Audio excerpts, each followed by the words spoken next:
come, gather round, everyone. They're about to talk Disney.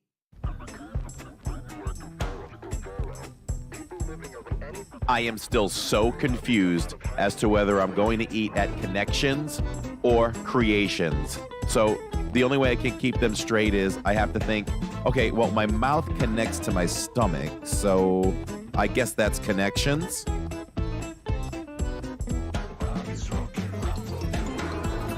So I call Catherine to see how dinner at the restaurant is going, and she says, I can't talk to you right now.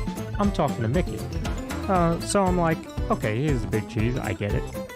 And then she says, hold on, he wants to talk to you. So she FaceTimes me, and I'm FaceTiming with Mickey as I'm getting ready for the podcast.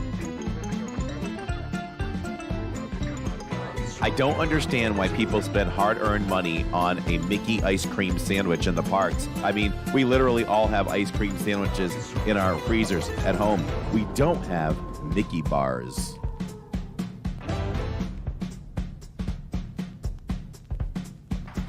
From the mind and creator of the Disney YouTube channel Living in Diz comes a whole new Disney podcast.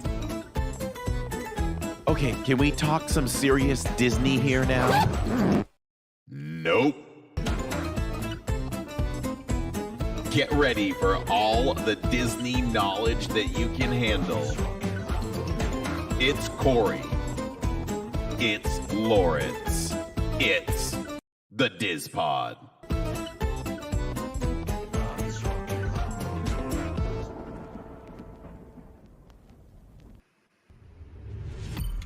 You are now listening to a member of the Disney Podcast family. Head over to Disney Podcast Family on Instagram to see all the latest posts for this show and links to other great Disney podcasts. Hello and welcome to episode 77. We are so close, Lawrence, to 80, and then after that, it'll be 90 and then 100. That's how math works. Very good, Corey.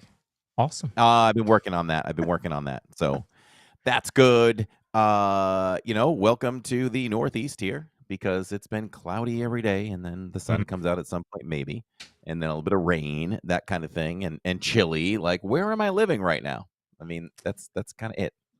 Yeah, I was looking at a live stream yesterday, and that's exactly how it looked. Rainy and cloudy. And I said, this is weird. Now, I did look at the weather for my trip coming up, and it is not going to be in the 30s like it has been the last two Christmases that I've been there. So excited for that. I mean, if you're going to get 30s when you're down here, you might as well get a little bit of snow and make it feel like Christmas, right? Exactly. As opposed to the Snope, you know? I mean, Snope is great, but could you imagine having the real thing? You know, I know Paris gets that on occasion. They've had that already this year where they've had the castle covered in snow. Could you imagine Cinderella Castle in snow? That would be nuts. That would be crazy. I know, Snope sneaks me. It seeks me out. Like, it looks for my eyes. It gets in my eyes every time, and it stings. But I love it. I will sacrifice an eye for some Snope because it's magical snow. When you're in Disney. Welcome, everyone who is watching and listening live. We do this live because we do it for you. I see Nicole the Disney, Sharon Hecker, Roderick Freeman in the chat, piling in, Shirley Renee. So welcome, everyone, and we appreciate you as well as anyone that can watch and listen on their own time. So no snow or I'm moving to Miami, says Shirley. Deal. Yeah, we have not had snow here, I think, in 2 years. So we typically get a snowfall once a year, and then that's really it. So we'll see what we get this year. Is your suit jacket on loan from the Living in Diz Hall of Fame? It really should be. It doesn't fit well anymore. Don't have a rear camera. Might have to take it off so you can see it. But yes, this is from the Smithsonian of Living in Diz with the poorly sewn back. Yeah, we joked about that. Lawrence wore that for the very first Jollywood that we did. And we joked because if you all don't know, his significant other is a streamstress, we call her. Yeah. Seamstress. Look how badly that was matched. It's like they didn't even care. That's pretty bad right there. Like, Yes. that's pretty bad. Yes. Hello, Heiss, in the chat. Good to see you, my friend. Wonderful work over there at Give Kids the World on Saturdays. And amazing. Amazing. You know, it's funny. We've had now 3 shows in a row where we're talking about Give Kids the World in kind of different capacities, which I think is pretty cool. You know, we had Neil on a couple weeks ago to talk about his performance. Heiss was our guest on the show last week talking about his involvement with Give Kids the World. And then this week, our guest Brent is also involved with Give Kids the World in a totally different way, which is really, really cool. Yeah, that's a good point to point out, right? Kind of knew that. I'm glad that you mentioned it and said it in that way because, you know, anytime we can shout out Give Kids the World, it's a plus. So really proud of that. So that's a good segue. Yeah. So shall we introduce Brent? So I met Brent on Facebook.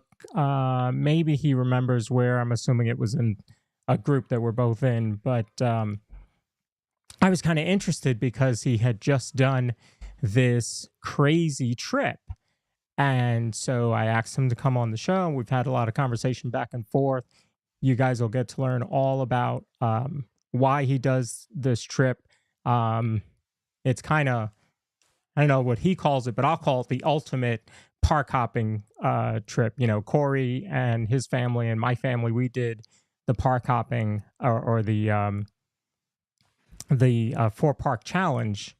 Well, he did a 12-park challenge, which is absolutely crazy. So we're going to talk to him all about that and find out how he was able to pull that off, or if he was able to pull it off. Let's see. So let me bring in Brent here.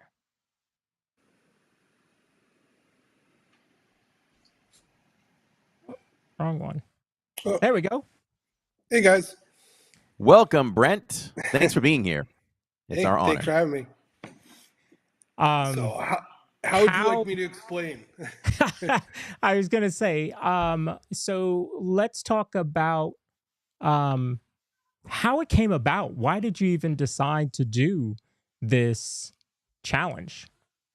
So, being an airline pilot, we get discount, standby travel on various airlines around the world. And in 2018, when my family were doing a crazy vacation around the world in Asia, we spent about a month over there. We used the Disney parks as a way to kind of give them incentive to go around from there or break up the trip. And kind of like the idea of doing sort of an amazing race kind of style, and we kind of shared it on Facebook of like, oh, this would be kind of cool to do, but no one really has the benefits I could do, so you can't really do it easily or cheaply. Mm-hmm. And just kind of, it just was out there. And then shortly after COVID was kind of winding down a little bit, I saw the viral thing of Nathan Firesheets. He created this challenge officially, and the competitiveness in me kind of is like, oh, I can do this better.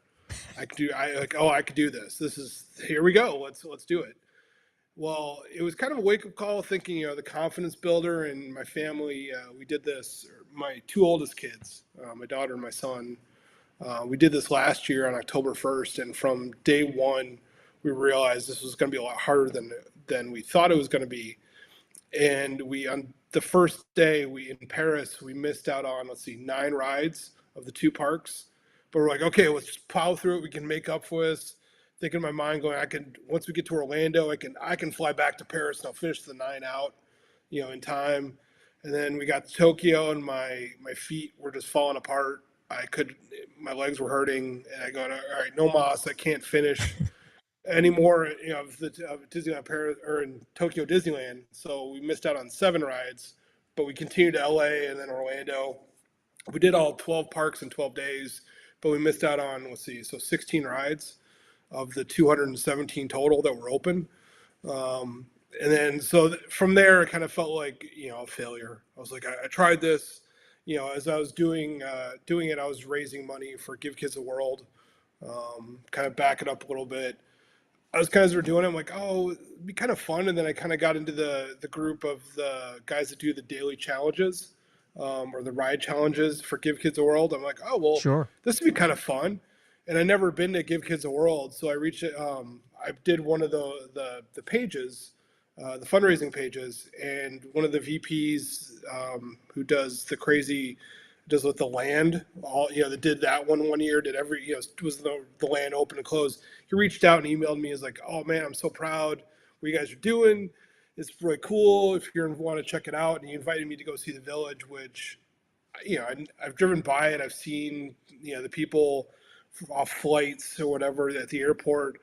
I was like, this would be kind of cool. Went there and it just hit me hard going, all right, I got to do this. So that's kind of how it attached first. So then after moving forward of feeling like a failure of not completing it, being the competitiveness in me, I was like, all right, we learn from our mistakes, even though I have to drag my kids along to do this again, which felt like they were kicking and screaming, like, we don't want to do this again. I'm like, we're doing it. We're going to be the first family to complete this. So, learn lessons learned. We did, again, November 1st in Paris, and we went Paris, Shanghai, Hong Kong, Tokyo, LA, Orlando. In under 12 days, someone figured out in 273 hours and 11 minutes from the first ride or entering the park to the last ride at Hollywood Studios, we completed 217 rides in 12 days. It took about the same amount of time to get recovered mentally and physically afterwards. But yeah, we completed every ride, every park in under 12 days. Now, Corey and I did the 4-park challenge, and our goal was the 4 forms of transportation, the picture in front of the icon, 2 rides, and a snack or food. Are you telling me that your challenge was every ride? Yeah, it's again, Nathan, I'm not the one that started this, but we finished it and we are now have the record as a family, and I guess you could say individually, but yeah, every opening ride, every park, if it opened, we had to ride it. So we had one in Paris for Thunder Mountain. We got in line 3 separate times. It broke down twice, and it was the last ride. We finished at 8:00 and rushed to the airport. So it's like, but yeah, it was, and that was the hard thing. It's like, if it was not scheduled to open, it did not officially open, it wouldn't count. But if it opened, it counted. So you're kind of like, this could fall apart really easily at any point. Yeah. Whether, so you're like, whew, okay. But yeah, just go, and then go from there. So go ahead, Corey. Continue. Oh, I was just gonna say, did you feel like the pressure mounted as you got to say like the final day or two? Like, okay, we've done this much. We really have to get this done now. Well, yeah, and it's like, as you're going through all the parks, you're tired. You have no idea what jet lag is anymore. You're just time zones. You have no idea. You just keep going. Like I said, there was really the first time we did it, we kind of learned some lessons there. We knew from the second time going, okay, this could happen. Let's get this done. Little errors. But then as we get to LA, going, all right, we're close. We got 6 parks to go. Let's finish this. Like, we could do it.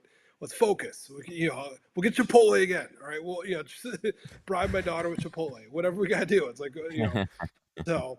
But yeah, and then the last day, just the last year, Ratatouille broke down multiple times, and we're kind of used to like, all right, we'll just wait outside. And just like on this year again, it went down numerous times, and we're like, all right, we'll just sit at the end. We got about an hour till the park closes. We know, just little things, and I'll just sit here. I'll wait. It's gonna open. It's gonna open. So I don't care what we do. We get on, and then if it breaks down right after, once we sit down, hey, we're on the ride. But every ride, every park, and it was just, yeah, we did it. So that's amazing. trying to think if we've kind of covered this already, but besides rides breaking down, was there any kind of drama that unfolded that throughout the course of the time that made you feel like, okay, I don't think this is going to happen, or this is going to be, I'm not so sure if we're going to be able I to mean, complete this. you get mental breakdown, family breakdowns kind of thing, where you're kind of like the infighting, where you're kind of like looking at each other going, I wish I could. Can I, like I said, the best analogy, I felt like a hockey referee during the trip sometimes. But other times Yeah. it was fun, little moments that we kind of, the stress of just like once we completed a ride, or hey, we got, or completed a park, or we still had fun. Like I said, that was the main thing, kind of joking around. It wasn't just like serious, like a marathon, like we're trying to do every ride. We can still joke around and kind of compare, like, ooh, this is a new ride compared to last year doing the Fantasy Springs in Tokyo, or compared to other ones, or okay, I know last year we said that we would never have to do Star Tours again, but okay, I promise, this is the last time we have to do Star Tours again. But I mean, they were joke and tease each other, wearing funny hats, kind of just to lighten the mood a little bit, as much as we can, versus the stress levels and just tired and those kind of moments. But yeah, one day at a Yeah. time, one park at a time, one ride at a time. That's all we could, try to do it. So. And you did have, you say the physical stress, right? The lack of sleep has to come along with the time zone changes and things like that, right? Your body had to be so out of whack. You were probably riding rides when you probably should have been sleeping according to your sleep Well, cycle, right? it At just some after point. a while, it's like from Paris, you just kind of know, like from the beginning, you're not gonna get good sleep. You just, whether it's you're caffeinated up or whatever. I can sleep well in airplanes, so on the flights, it's just typically we're flying at night, so it was kind of red eyes or whatever we could do, fall asleep. Luckily, some of the flights were wide open, so you could stretch out and be like, tell my kids, going, all right, I'll see you in LA. I'm passing out. Um, kind of stuff like that. But after a while, it honestly felt like you had no idea what time zone you're on. So the jet lag, you have no idea. So you're not really tired. You're tired, but you're not to the point where, oh my God, what day is it? It became like we're on day 6 or we're on day 8. I have no idea what day of the week it is. Okay, I know where I'm at, sort of, by the color of my shirt. We wore different shirts at every park. This one we wore in France. So people would look at it, and when we get back to the US, they're like, are you seriously doing what your shirt says? I mean, is that even possible? Like, yeah, we're on day 8. We're doing this. And people kind of like, oh, that's, you overhear people in the lines go, that's not possible. Like, it is, because we're on it right now. It's like, so, but yeah. What was the sequence that you did the parks in? And then looking back at it and being competitive, you probably planned it out so it's fine. But after experiencing it, would you go back and say this sequence would have worked better for us for time zones and just all that kind of stuff? So the first time we did it, and when I was first seeing what Nathan did, starting in Paris, and I was like thinking like, okay, it would go westbound and like do it, start off at Disney World in Orlando, and then you're kind of like, I don't know, and then you kind of think like, well, let's see, you're going east, so it's faster flights, and then you're seeing in Paris, you have the opportunity of doing red eye flights versus going the other way. So you're saving whether hotels or if you're really kind of doing it. Plus, you go from Tokyo to LA, you got the date line. So you really add an extra day onto it on your travel. So like we left, say, I think it was like the 7th, and you arrive in LA on the 7th in the afternoon. So you really, you cross it. You basically you time travel. Mm-hmm. So once you get to LA, and then you kind of like, we got there in the afternoon, so you're like, okay, we can rest, we can eat, kind of take a break, and then the next day just hit it hard and go from there. But you're constantly doing red eyes. It hurts your body, and but again, from the beginning, you have no idea what time zone you're on, so it really doesn't matter to begin with. So, but I think from the starting in Paris and going how we did, even if you go, it doesn't really matter once you get in Asia. So like you could go Paris, Hong Kong, or Paris. We did Paris, Shanghai. Once you kind of get in that loop, but Tokyo is the easiest because the most flights to LA. But that was that. So I think this is, unless someone can find a different way or a better way, this was the best route of the parks. So Okay, so logistically, the flights. What about the hotels? Did you like stay in one chain in each of those, or did you how'd you pick where to stay? Okay, so the first time we kind of, I don't want to say I just kind of did it at a whim, but the second time being like, I want to get this done. I want the best opportunity to get it done. So I'm like, all right, we're gonna have to up the game a little bit. So we stayed at the Disneyland Paris Hotel, the one that just Mm-hmm. reopened, right there at the gates. Mm-hmm. It was kind of nice in the beginning to have our bags stored right there when we were doing the park, so you could just go right to the train station and be gone. And then we did a vacation package in Tokyo to guarantee the Fantasy Springs and some of the Fast Pass, because we learned before we stayed at the Sheraton Grand, or the Tokyo, Tokyo Bay, right Mm-hmm. there, a part of it, which was close and it was great. We had stayed there before, but it just location wise and getting the early access into there, and then we stayed at the Grand California Hotel in Anaheim, or at Disneyland, and then we stayed at the Beach Club, I think, at Disney.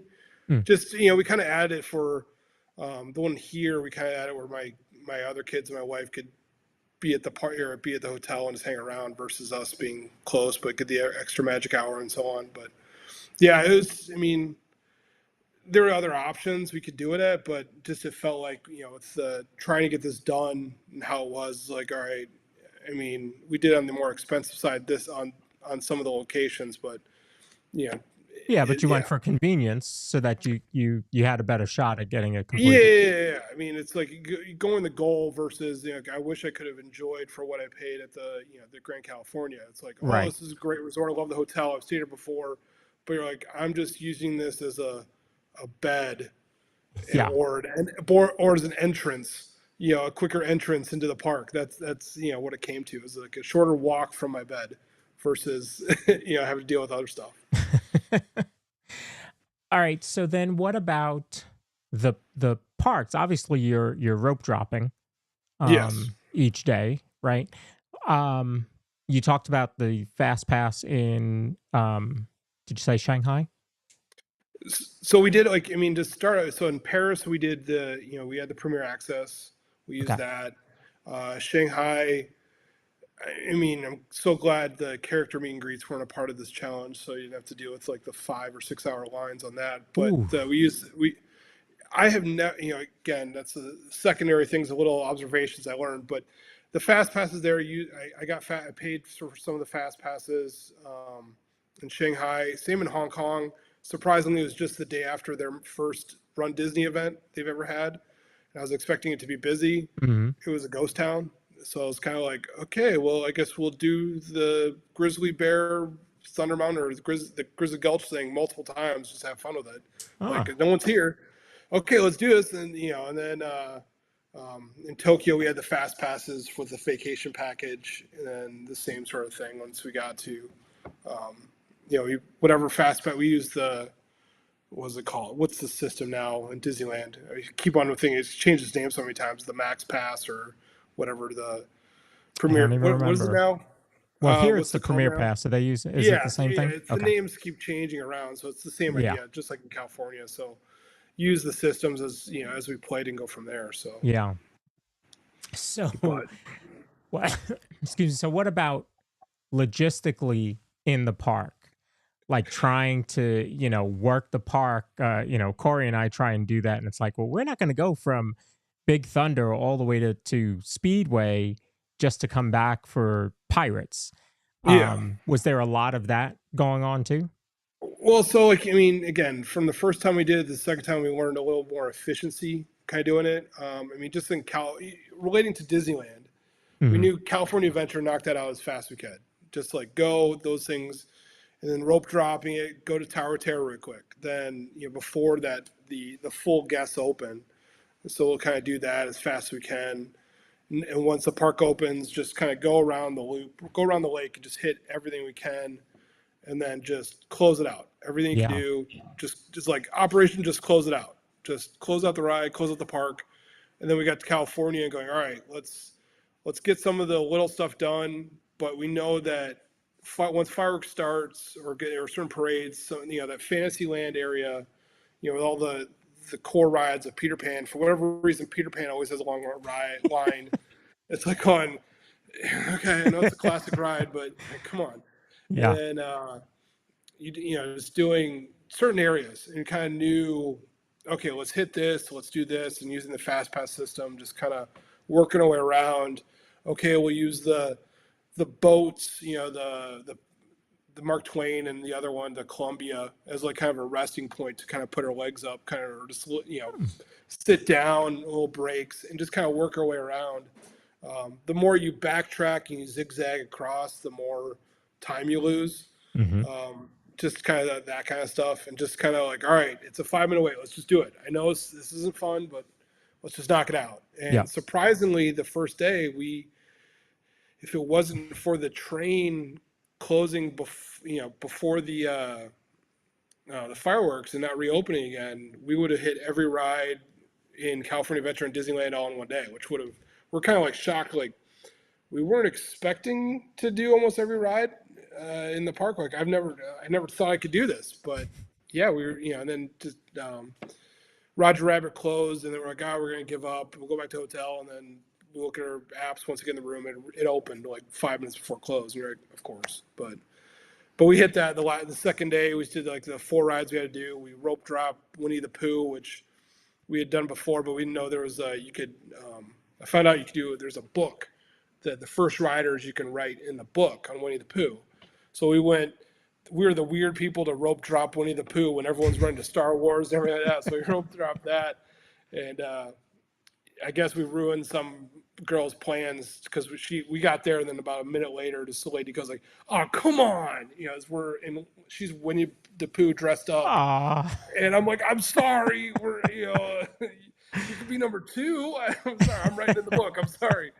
But yeah, so but then we did the last 2 rides, and then we just hopped on an early flight back to Orlando. So, but yeah, no, there was planning in it. I mean, there was kind of like, I wanted my kids not to just be along for it, but like, okay, let's help me. What do you think we could do to make this better or do more efficiency? And just kind of go from there. But yeah. So, I mean, that you visited every park, every ride. It's blowing my mind as I keep thinking about it. Is there one that stuck out on this trip that you didn't do in the previous one that fits like your top 3? So, I mean, like being that we've done the parks before, whether even before the last trip and so on, but seeing Fantasy Springs open up, that Frozen ride is the best Frozen ride. It was a great theming. It's a great kind of things around. That whole area is pretty cool. You become jealous going, you kind of go around the parks around the world and go, I want this ride. Why can't we have this at Disney World? Can we sacrifice this one and, take this one? But yeah, so. That's like we showed on one of our after shows, we showed the Beauty and the Beast ride. That Unbelievable. We were blown away. I mean, it was I in a want different that language. one. Yeah, it was in a different language. We have no idea what the storyline was. I mean, I guess you can kind of guess, but it's like, I want that one. Well, the Winnie the Pooh one over there, Tokyo is great. You're kind of like, what? It was that track. I think it was one of the first trackless kind of rides over there, and it's like Mystic Manor. Yeah. I want Mystic Manor to come to Animal Kingdom and be like, I love this. Bring it, please. I mean, just the theming. It just, even the popcorn is over in Tokyo. It's kind of like the flavored popcorn. You're like, why can't we have this in Epcot? Like, there should be multiple flavors. Some that right. Why should we? popcorn. We should have that in Epcot, right? Like maybe outside of Figment, that would be a great spot for it. Flavored popcorn. But no, there's certain things that I love, certain stuff that I know that in the U.S. parks, they're nostalgic. They have that kind of stuff, but you see some of what Imagineers have done in other parks, and you're kind of like, why can't we have that? I want this. So, yeah. It's like even Ratatouille. Why can't we have a restaurant at the exit, like in Paris? That is the theme. Like the theming, you're kind of, you get off the ride of, where it's you're at, and at the restaurant, and there's a restaurant right there. I'm like, this is Right there. perfect theming. Why can't you have that? But yeah. Yeah, my prediction wasn't correct in saying that there's no way that you can't be selling beignets at the end of Tiana's Bayou Adventure. There's Yeah. no, it doesn't cut. The little golden post over there doesn't cut it. Like, we need some New Orleans food over there as you exit Tiana's Bayou. We need a restaurant. Well, especially being ex cast member at Splash Mountain, Splash Track. It's like I love Splash Mountain, and it's kind of funny to ride it in Tokyo. You're kind of like, but they did that better over there. But anyway, I wish they had done it. For me, it's like, I like the theming isn't bad, but I wish they had just gone overboard and really kind of like, okay, we're gonna, you might have not wanted Splash to be gone, and you're kind of grumpy, but to just go so over the top of whether the theming on the ride or even the exit, be kind of like, wow, it's like you had this part of, like, even if it's just a small stand where that meet and greet where like Woody used to be, or some of the, right towards after you pass the bathrooms, to have a stand of like beignets or something that you're kind of like, whatever, like, wow, this is pretty cool. Yeah, I miss Splash, but okay, you got me a little bit. So that's kind of my only with that. So Now, I feel like there's room back there, just looking at the whole queue area where you come out, where you exit, excuse me, where you exit the gift shop, and then the bathrooms back there. It feels like there's a lot of room back there. Am I wrong? there's a break room back there too. So it's at least when I was last there, Yeah. there was a break room back there, and then you got the maintenance shed for the Thunder Mountains back there too. So it's kind of, there are some trailers, but again, you're kind of like, knowing Disney, you can kind of move things around, move some dirt a little bit, but it is what it is, but can't have it all. But even like Corey said, even a stand, Yeah. I would take that. If we can't get a full restaurant, let's at least get a get a stand, little cart of something, like something. Yeah, something. So before these two trips, had you visited the international parks? Yeah, so I hadn't been to Paris since I was in college in '96, but then we did again into Asia with my kids in 2018. So we did the Hong Kong, Tokyo, and Shanghai for the first time. So that was kind of like, ooh, these are kind of really cool. That's when we kind of fell in love with Albert from Mystic Manor. The different rides and seeing the different experiences, good, bad, in Shanghai and in Tokyo, and seeing some stuff that you're like, the amount of cosplaying over there is unbelievable. They allow people to come in full cosplay, or in Shanghai, people will bring their photographers and they will just pose next to the bubble carts and do weird pictures, and you could people watch for days. It's so weird, but you're kind of like, this is kind of neat. Like Tokyo, you're like, oh, it's not just Halloween. People are wearing, like, one guy, I think I sent you a picture. He's in full mechanical Iron Man outfit, and I'm like, wow, this is so awesome. Like, that wasn't a cast member. I thought that was a cast member. These are not. Those are What? regular. Those are guests, and it's from like people that dress up, that you're like, oh no, that's Anna Nelson. No, there's multiple of them around doing whatever pictures in the park. No, yeah, there's no characters really walking around. No, those are full on guests that are in full cosplay mode. And it's awesome. It's like I said, I can pull up a chair and just watch all the people and what their outfits, and they don't. Yeah, it's amazing. So Didn't know that. Okay, so which one has the best castle? Nostalgic wise, that's up in the air. I love Paris. So being as my normal job as an airline pilot, and since I fly to Europe a lot in Paris, I've got an annual pass to Disneyland Paris. I love in the wintertime when there's flurries.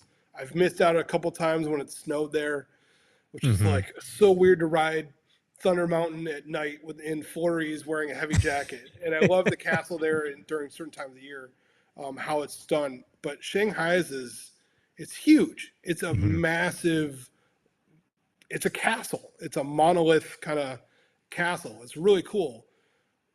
I mean, Disneyland, you're kind of like, you're still looking, you're like, that's it. I mean, it's so tiny. Tokyo's looks exactly like what you see at home.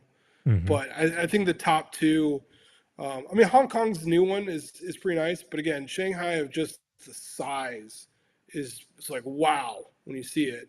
And in Paris, it's just a unique kind of castle on its own, depending on the time of year. So Anne wants to know, I think she may have popped in after you kind of answered this before. What first made you want to do all the parks, and how long did it take you to do? So in my mind, it's probably, it's been going around and kind of the craziness that is in my head of doing weird adventures, good or bad, of what my family might think. Some adventures are better than others, and others they just roll their eyes and going, "Oh my gosh, what are we doing?" And then, but for the most part, it's we started. It's in our challenge, 12 days, 12 parks, every ride, every park, and it's more or less that. Both times we did in 12 days. The second time we actually did the goal as the challenge as prescribed and did every ride, open ride. There was ride that was open from, rope drop to whatever. It was open. We did it. So Now, I wonder if you hadn't been successful on this trip, would you have thought, okay, next time we're going to do, say, the VIP tour, something like that in order to make it happen? I mean, as much as my mind of like going, it'd be crazy. I wanted to still do it in a way that a normal person could do it. I felt like, the more you start paying for it, I mean but at the same time, like this is getting out of control of the price to do it. But I wanted to do it. The first time I thought like, oh, I could do it without doing fast passes. Then as kind of learned, like, okay, I need to do this. Let's go. And then, just kind of just doing it. If you were able to, just like as a normal person, if you could sign up for the fast pass or direct premier access or whatever, I felt that was equal to what everyone else was doing. So. There was another question from Sharon. She says, do you still have fun, or does it take away some of the fun factor? During it was, the challenge was fun-ish. It was just more of you became a goal. Like you became fixated on the goal. You had fun moments where you kind of, we go kind of poke each other or do little funny things. Like, there's a picture I sent you of, at the end of our last day at Disney Sea, there was that child, whatever, lost child area. And I jokingly grabbed my daughter going, "Oh, I found you." And she's like, "Oh my God." So there are moments where it's like, it was fun to embarrass my kids in certain aspects. There was the first time we did it, they wore some of the funny Disney hats. It was a way to kind of break up, try to going, we're not losing our mind, but we are losing our mind. Let's have a little fun with it.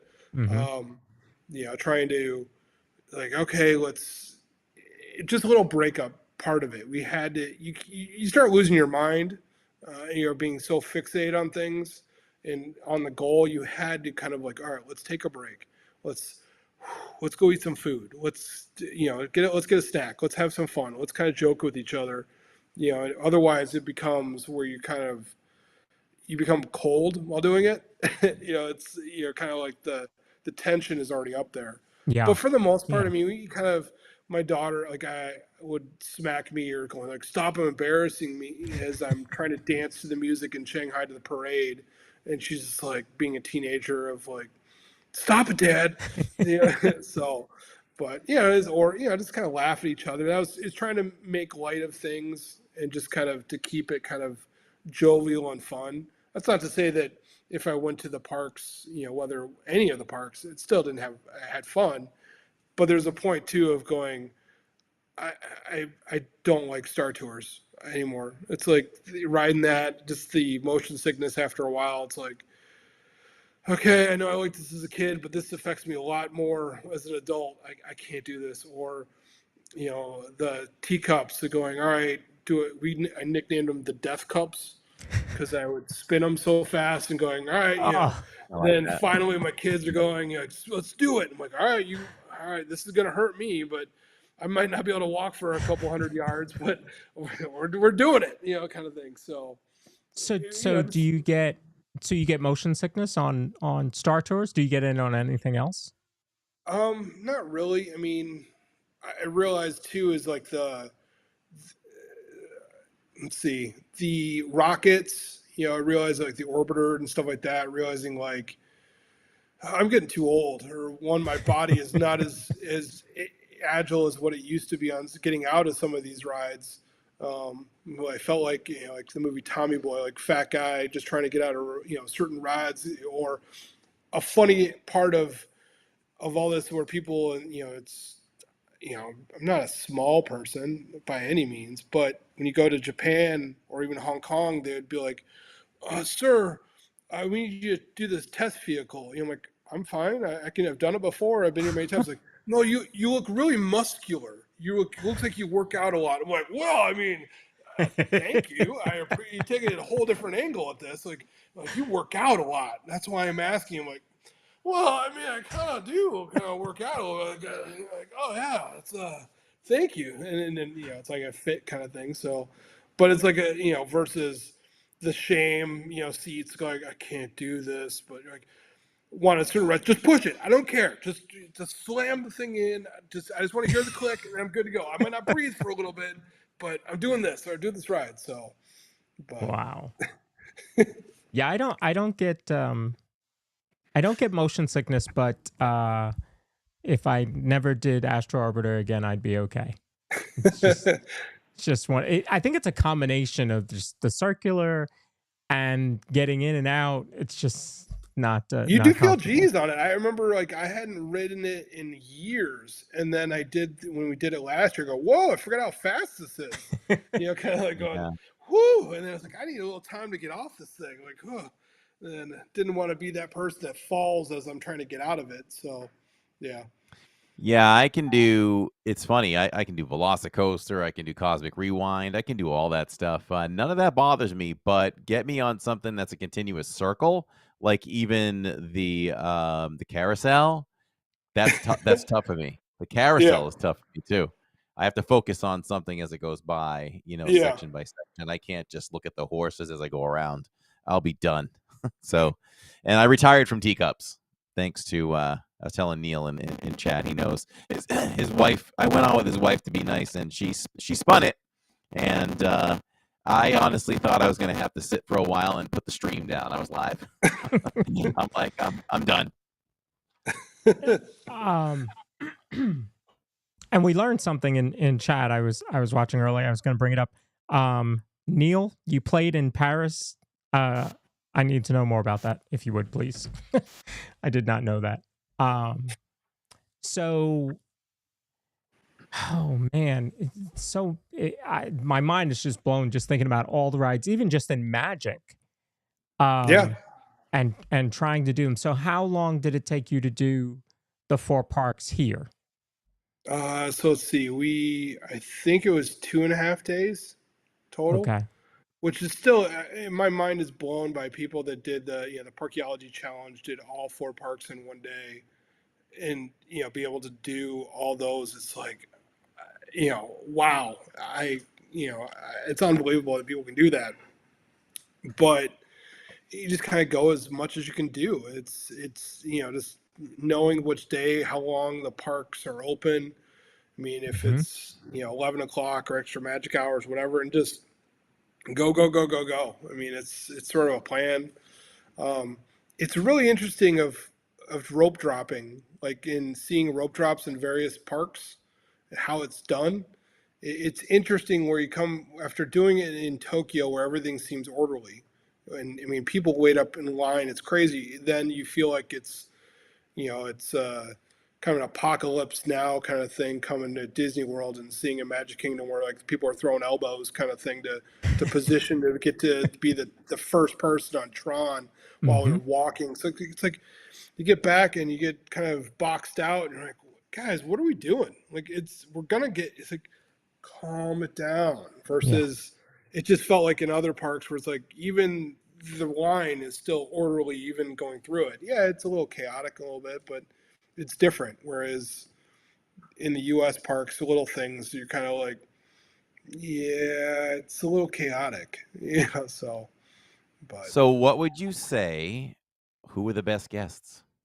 What park has the best guests? We're talking behavior wise, that kind of thing. behavior it's Tokyo. It's they know how to line up and it I mean even seeing pictures and being in person, people will you know they're orderly and it's like yeah the bubble of your personal space isn't really there but they know how to line up and it just moves, everyone's ready and just kind of go yeah they kind of some people will kind of it's a different mindset but when you come back to the US you're kind of like what is wow we're rude like okay and just little things it's like all right I mean, things I've seen in Shanghai kind of, I still can't believe what I've seen in Shanghai.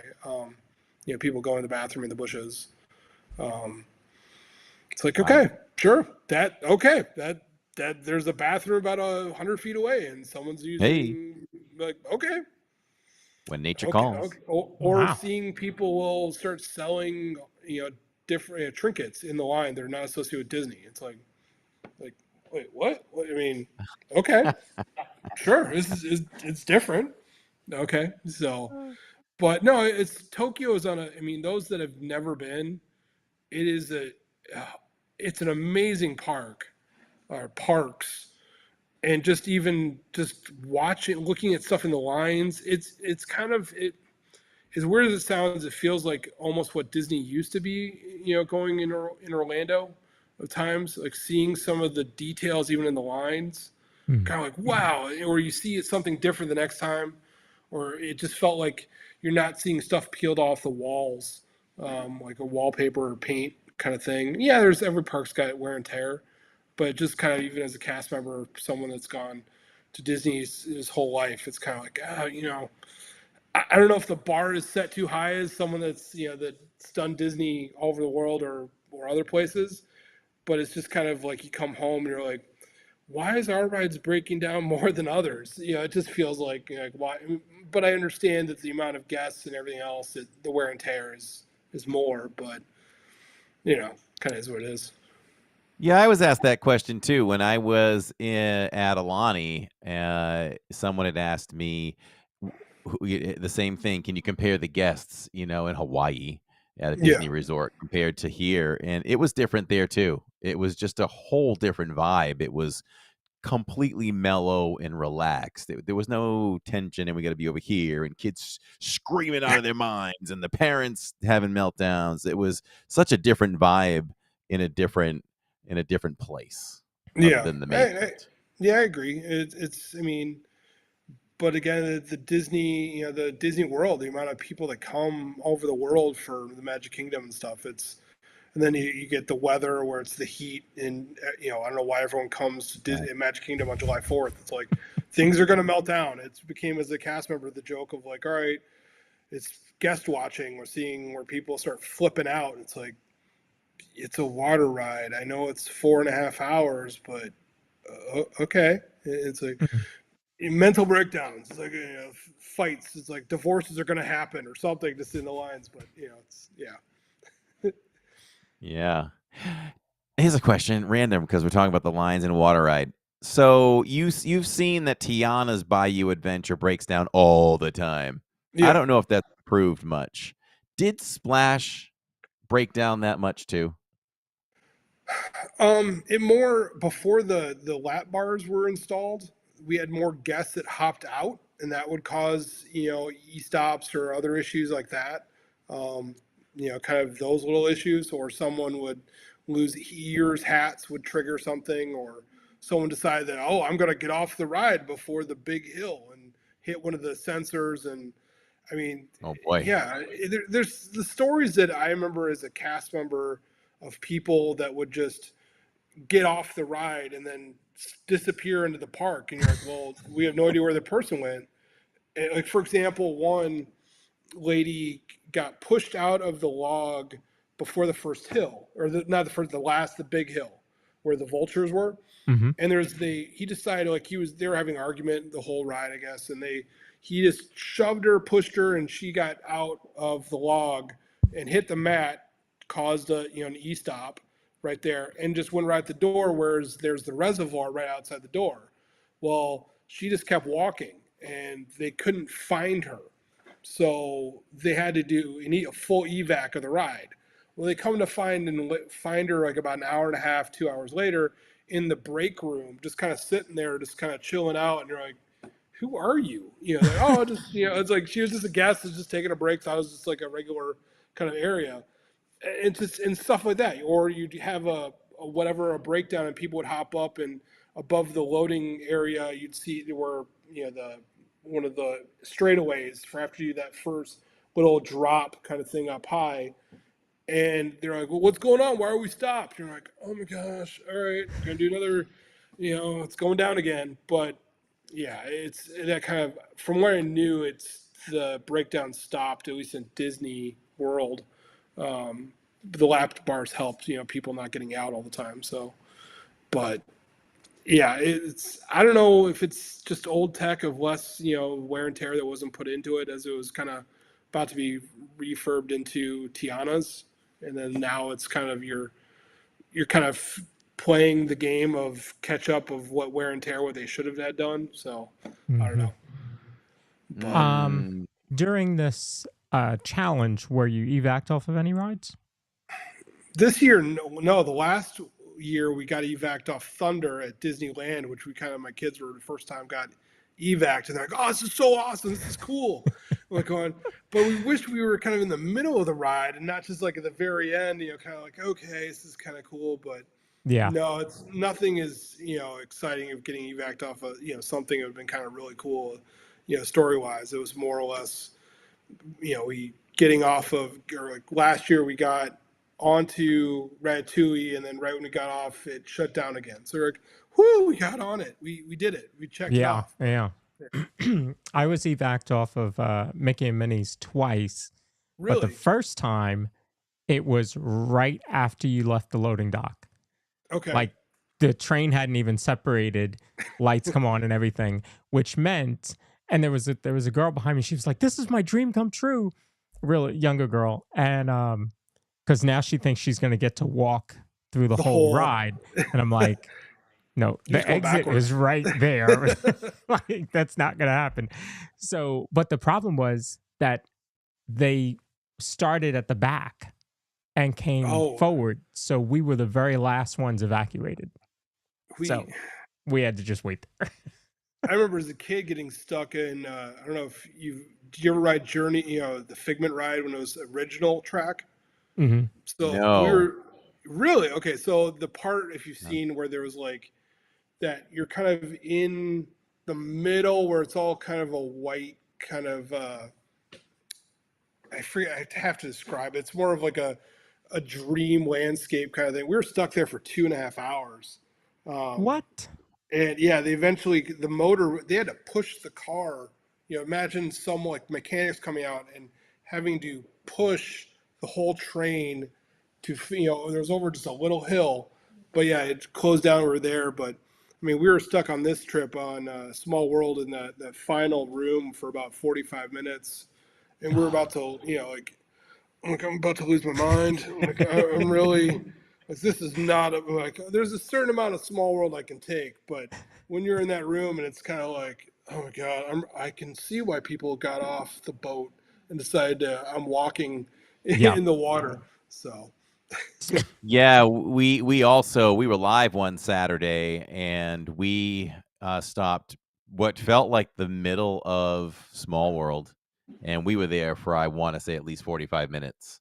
And the cast members had to put the dumbwaiter boots on and push the the boats backwards. We went backwards until we got to Wow. an exit. Yeah, yeah. So we were on there quite a bit. I can't remember if they shut the music off though. Yeah, that's what I was going to ask Brent. Was the music still ran the whole time? Well, when we're so we didn't get evac'd off Small World, but yeah, the music was going the whole time. You know, the 45 minutes that we're on Small World, just kind of in that room and just like, okay, let's go. This is like, you know, Gitmo kind of thing. It's like, okay, Small World, like, okay, but no, there's been times like even when I was at Splash Mountain, it's like it was kind of fun to run the mountain and do evacs for people, and everyone's posing with Brer Bear being hung up from the tree. It's like, okay, you got to keep going, you know, kind of thing. So, so you and your two oldest did this. What about the rest of the family? Do they want to do it? Were they like, nah, I'm good, you guys go for it? So, I mean, I don't think my 4-year-old twin girls would be a part of this at any, you know, stage. We met them in Paris for Halloween this year, and my wife, you know, they did it, you know, from Orlando, worked their way from London to Paris, kind of thing, on their little trip, and then we met them for a couple days in Paris, and then the day before, so Halloween, we spent it at the Disneyland Paris, and then we kind of wished each other goodbye and like good luck, and you know, we kind of hit it November 1st, but. No, my wife she's kind of like, I'll happy go to Disney, but no way, you're nuts, you've lost it. And I don't think I could handle my 4-year-old girls. There's certain things where it's like their adventure level is more, I want to see Minnie and Mickey or Don, you know, the characters, and, you know, they couldn't handle the rides, but yeah.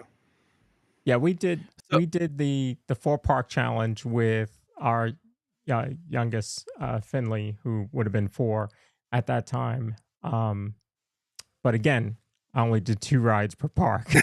You were doing all of them. Yeah. That's totally different experience. I remember how stressed out I was. I don't know about Lawrence. So we had to strategize.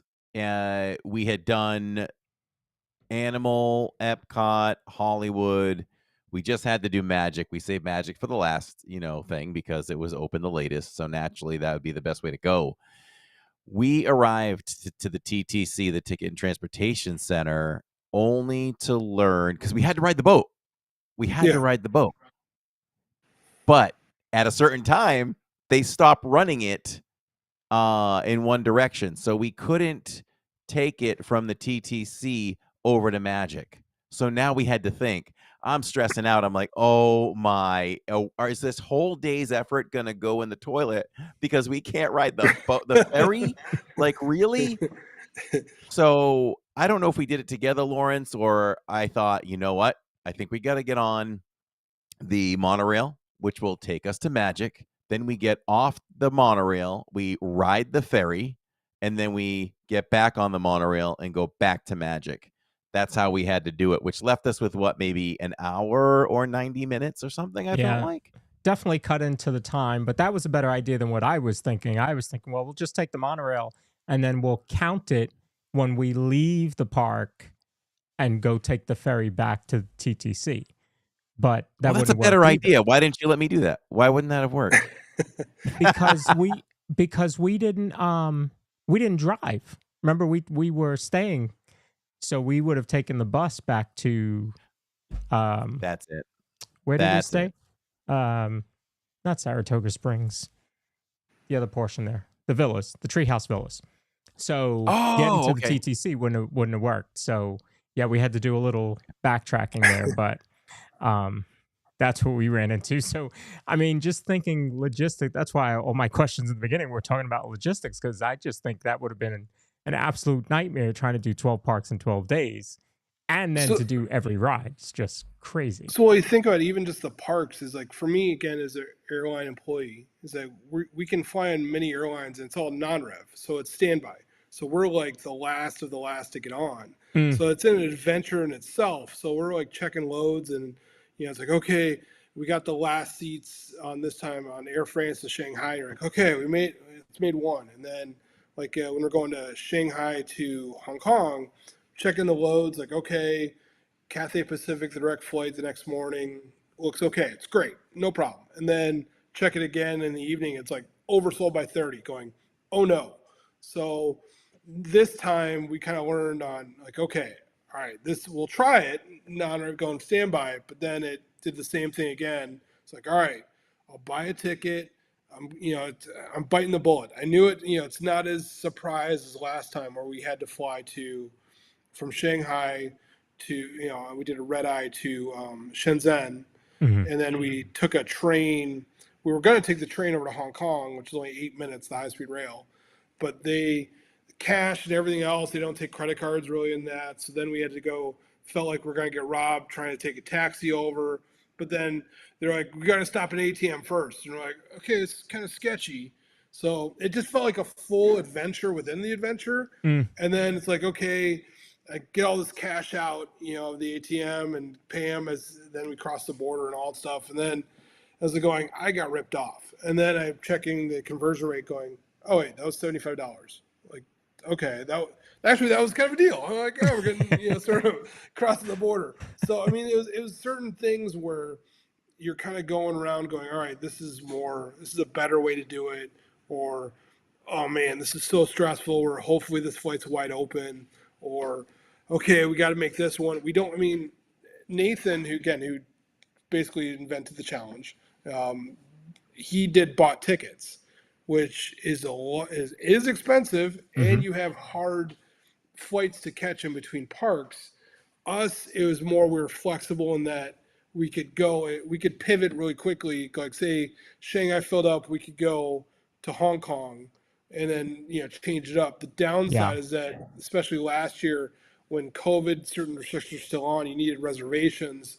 So you're kind of like, okay, I don't want to confirm mine to Shanghai because then I'm out of ticket because it's only good for that day. So it became more stress added onto it, where my kids are thinking like, why is Dad so stressed? I'm like, because I'm trying to figure out, if we're gonna make it, and then trying to get hotels and so on. But yeah, it was an adventure in itself in there. And then, like I said, everyone's talking like, you must have spent, in the pass holder page where I posted this whole adventure. People are like, yeah, this is crazy. Like, no way you could have done this. Like, no, I did it. Yes, as an airline employee, I'm flying standby. It's a lot cheaper than buying tickets. Mm-hmm. But again, if there's cargo that needs to make it, I'm not getting on the flight. So there's plus or minuses to it.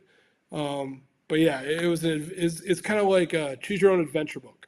Mm. You're hopefully you keep on hitting the right pages where you're like, whew, you hope you don't get to that dead end kind of thing where you're like, oh, got to start over. Yeah. Yeah.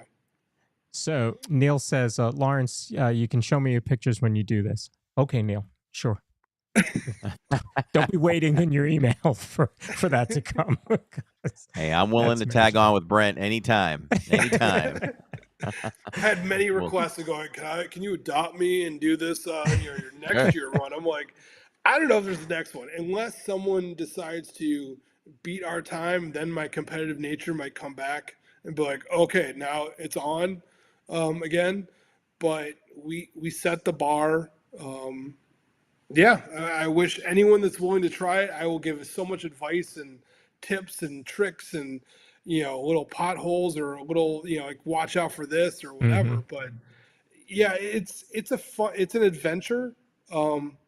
It's in a crazy around the world adventure, Disney adventure. It's I can say it for that. It was fun. I'm glad we did it. But I joked with my kids going, "Do you want to do it again this year?" And they're like, "No." So, No. So, Susie Q earlier asked, what's your favorite ride in every park? breaking it down, let's see. So in Paris, he'll break it down in all the parks, in all 12 parks. So at Disneyland, Paris, I would say Thunder there is by far the best Thunder. Having it on the island and then going underground under the water is really cool. I love Phantom Manor, but still Thunder is I love it, especially when it's cold out. Or as weird as it sounds, like riding it at night with the purple lights and so on. And even though if you have a little flurry, it's like, this is awesome. It's great. The theming of it all, I love just that Thunder Mesa land. I love Phantom Manor. It's pretty cool there. But so at Hollywood Studios, there's not much there right now. Hopefully the new addition, or I guess the Disney Studios, you call it now. Mhm. The Crush Coaster is pretty cool. But you're kind of, as me, the old person, is like, okay, I'm getting too old for this. But the Tower of Terror it's a great, I love the theming there. I love how it's just a little different. Even though I have a third grade French kind of vocabulary, and it's kind of trying to understand some of it. You're like, okay, I'm kind of going all right, but I like it. You go to How's the Shanghai. theming different there?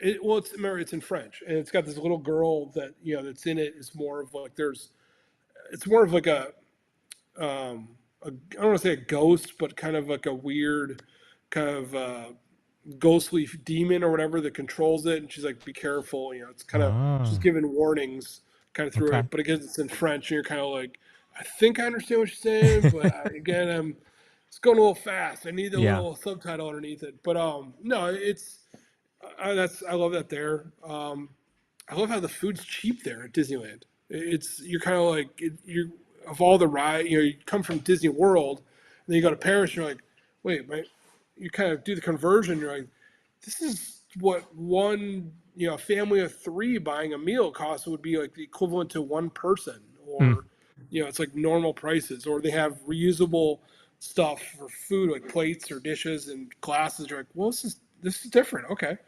But going to Shanghai, let's see, trying to remember in my head. Zootopia right now is, outside of Tron, it's a clone of Way Home. I like it's weird. I think I like the theming better at Tron in Shanghai than here in the U.S. I still wish, again, this is just me, I wish the loading area had the Daft Punk DJs in the loading area, kind of like of a screen. I wish they did more area in both Trons kind of thing. I wish they had more kind of theming with it. But for favorite ride, I think Zootopia theme wise, that it's great. The Pirates is great there too, but it's probably right now of the 2 rides, it's Zootopia and Pirates are really cool. There's 2 cool rides there. Hong Kong, it's Mystic Manor. I love the Grizzly Gulch as a ride. I haven't giggled on a ride in a long time when I first rode it, not realizing that the hill, the cable breaks and you go backwards on it. I haven't giggled on a ride as a surprise. I was like, kind of like, oh my God, I forgot, this is great. But Mystic Manor as a character, I love that kind of ride as a sort of a Haunted Mansion light, because they don't believe in ghosts in China. It's kind of taboo. For Tokyo, like Disney Sea, I'm trying to think. The Fantasy Springs were pretty cool. I like the Tower of Terror. Really, there is a lot. Soarin', though, is the queue is probably the best queue I've ever experienced. If you haven't seen what the waiting area, like how in the U.S. they have the guy from Seinfeld is doing, the kind of spiel kind of thing. There, it's like 3D mapping in a room, and the room comes alive with the story of all these, these pictures that look like portraits, and they all come alive, and it's like, what is this? This is unbelievable. This is something that you're like, wow, I'm entertained on the ride before I'm even on the ride. And it's kind of like, this is great. And that's what I think that in Tokyo they've done so well. Whether it's the Tower of Terror, where you got, High Tower, and all the artwork that's in the ride in the queue, where you're kind of like, wow, this breaks down with the Sea Adventurous Club and so on. You kind of see how it all connects and so on. But Disney Sea, I think it's either a tie between Soarin' or Tower of Terror. At Disneyland, the Beauty and the Beast is on a whole other level. If you're a Beauty and the Beast fan, that you're just like, wow, this is amazing. the splash there outside of the ride vehicles at Splash Mountain in Tokyo. I love that. The ride vehicle so they have this, it's smaller than the one at Disney World or Magic Kingdom, but they have this wedge that goes in between your legs, but it's meant for smaller people, like, Japanese, Asian people. But this like wedge, so you're sitting down and it's like a wedge between where kind of your thighs would go. Well, as someone bigger, it feels like you're being violated. It's like you're kind of like your side, and it kind of hurts. You're like, what is this peg doing? It's kind of weird. Like, I don't know why this is designed this way. It shouldn't be there. But the ride itself, because you're doing the queue inside the mountain, so you see all the roots, you see all the even animatronics and characters inside the mountain, and the loading area is inside like the root structure of the mountain. So it's kind of like, wow, they really went all out on the theming. But probably Beauty and the Beast is still, or even the Baymax ride, this kind of spinny ride, is weird. People will show up there for just to dance to the various music. It's there. It's a whole other experience. So people just like dance club, just dance to the Baymax songs. But for the Disneylands, Tower Terrors are always fun. Just the differences between them all. I like. The ones at home. I love like the Haunted Mansion. I love the overlay, the Nightmare Before Christmas in California. I love that. It's kind of fun. But yeah, no, it's the main ones. There's just unique ones. Some are kind of all-time favorites, but others are kind of uniqueness to it through all the parks. But very cool. Frank wants to know, is Hong Kong as small as they say it is? Is that Disneyland as small as they say it is? Disneyland has gotten, well, let's see, Hong Kong Disneyland is a small park. You can do it in a day, but they've started adding stuff. It's weird having mountains behind it. Like, the mountains in Hong Kong, like, wow, okay, it feels weird. You're in this, this kind of mountain landscape that's real. But yeah, it is a small park, but it's not something where it feels, they do the Disney-esque of making it feel bigger, but it's not something where you're like, okay, done. But you can still get lost in the imagination of the areas. USC Greg wants to know, what's the toughest park to navigate? Let's see. Navigate, you could say, different ways of, for people. Tokyo Disneyland, because of the crowds for waiting for parades. It's some people line up, hours 10 deep, and they're there, and you're kind of like going around it, and they got the little seats. But again, I think Disney World, to get all the parks in, to get around, whether the bus system, the monorails, and all that stuff, you realize like, man, this is really spread out. This is kind of difficult. And you're like, it's a park within a park. And, getting around, but. Dana wants to know, was your experience that the magic of Disney was prevalent no matter where you went, or did it vary by country? It varied. The cool thing was seeing how Disney and a certain culture how they've mashed it together. So like in Paris, or the French or European culture is meshed with Disney, and how they did it. It's not like forced. It doesn't feel forced.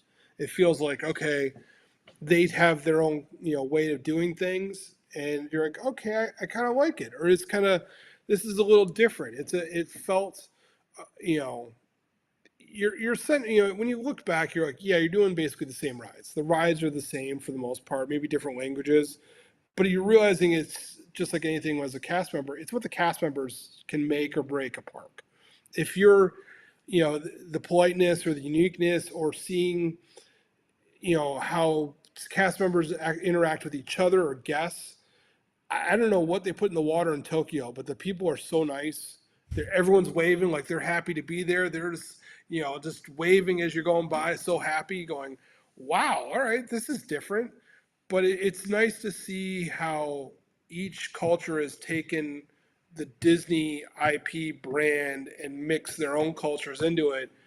and it's created a whole different thing. I mean, you see things of how much Disney is a worldwide culture than just U.S. It's not U.S. IP anymore. It's whether you look at the different movies and so on, they've now owned it. You go to China and you're kind of you realize that it's not it. You got governments, whatever. You take a political side.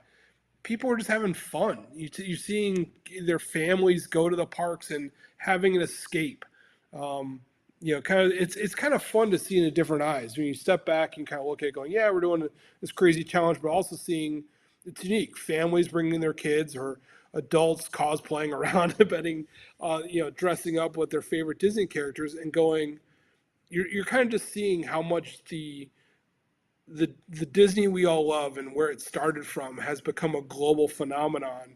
Mm. That Disney is Disney, and what people make of it from around the world. Yes, it's still Disney. We all recognize it from those point of views, but they've taken it from their own, whether food options or different things. But they like this merchandise more than others, or the Duffy the Bear, the meet and greets.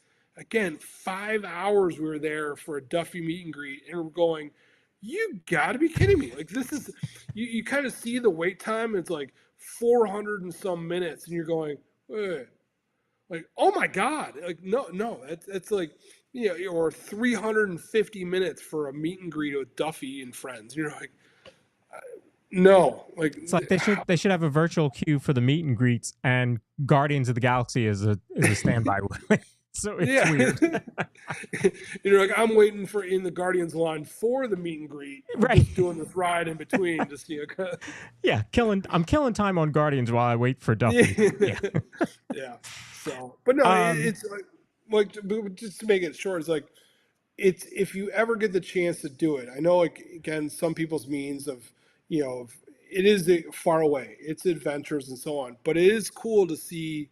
I mean, some people's taste of international is sometimes just Epcot, but it's kind of cool to see the other parks and what they do, and they're genuine and they're so nice that sometimes they don't understand your language, or it's kind of reversed now of people that come to Disney and they're having issues with the language, but the outgoingness of what the culture of Disney that we've all come to know is, whether cast members or guests, it reigns true and even more going to the other parks because they are so, they love the product just as everybody else, and they take it seriously. So how did you handle like the language barriers in the other parks? Were there cultural differences too? I mean, there is cultural differences. There's, there's frustrations trying to understand some people, little things, but Google Translate, for the most part, everyone does speak English, or they might have smaller vocabulary or someone can help. When I was a cast member, they actually had brought people from Hong Kong before it was opening. People would come over from Hong Kong to work at Disney for a bit before going back when that was opening. But no, I mean, sometimes it was hard communicating. My son is a very picky eater. So trying to explain as a cheeseburger that he just wants cheese on it versus, they're trying to like understand. I'm like, dude, just order the cheeseburger and pick it off. Just stop. They're frustrated enough that you're trying your language. Just go from there. But for the most part, everyone we experienced at every place, maybe not have had the best language. We use Google Translate. It kind of helped on our phones. But for the most part, the understanding could be met across. So Pamela wants to know, she says, first, congratulations on 12 parks in 12 days. How did you travel from one park to the next destination? Did you hop on the next flight and sleep on the plane? Yeah, so it's like to break down what we did, our crazy thing is that, so once we finished both parks in Paris, we finished around 8 o'clock. We had 11:30 or 11 o'clock flight on Air France. So you literally hopped on the train to the airport, got on the flight, got to Shanghai the next day, slept. The next morning we went, and then that night we then flew to Hong Kong, spent the night at the airport. Next morning took a cab to Hong Kong, finished it. Then that night did the evening flight to Tokyo.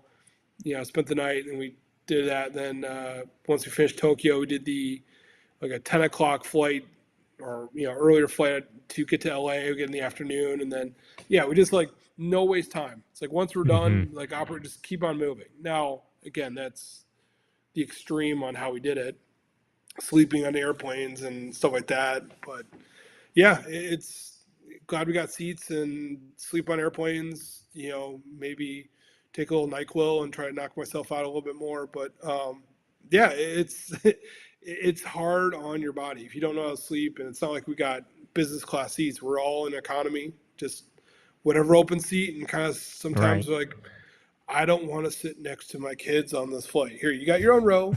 I need a break. You need a break. Let's just, all right, I'll see you at the next spot. So other times is like we're on a row and it's one kid's on one shoulder. I'm in the middle seat going, I just want to sleep, please. So, but yeah, it's a different experience.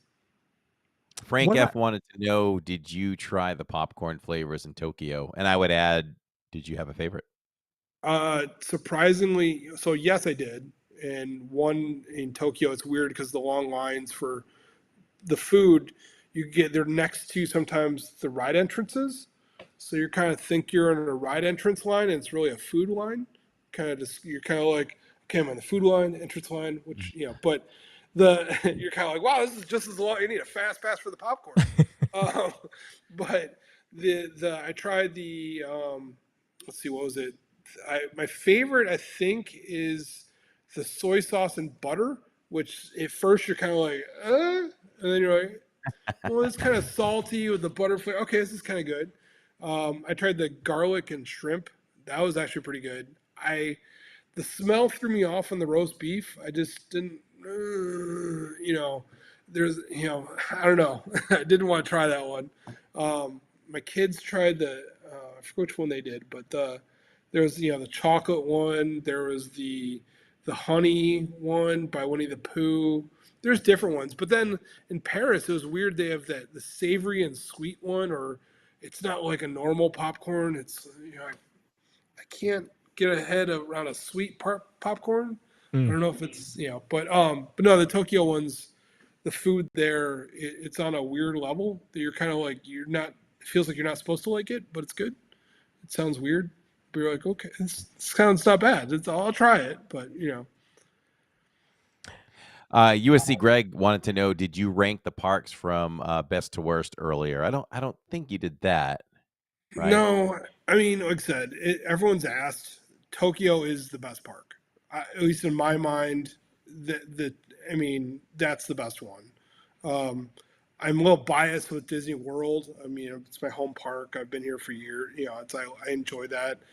Disneyland, it's nostalgic in that aspect. Hong Kong, it's a fun one, but it is small. You're kind of like, but I would say Paris is in the top 3, 4, and then Shanghai for what it is. It's a fun park, but it's not bad. It's kind of unfair to rank one last, or they're all fun parks. It's just like, again, you could just say the top one is Tokyo. It's just leave it at that. The rest kind of can fall as they play out, but Tokyo is by far my favorite park. With all of your travels and observation, are there things in terms of like park operations and how things are done in each park where you think, wow, I wish they did that way in Disney World? I don't know how, and I think it's also culturally. Again, talking Tokyo it's the most mind-boggling, making sense kind of operation.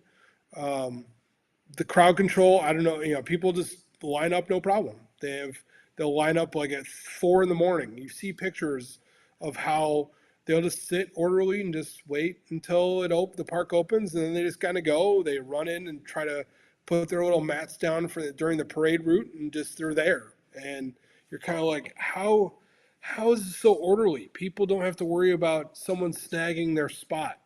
They can put this little, couple foot wide kind of placemat, whatever, down, and you're like, dibs, That's my spot. So they it's can like walk away and come back later?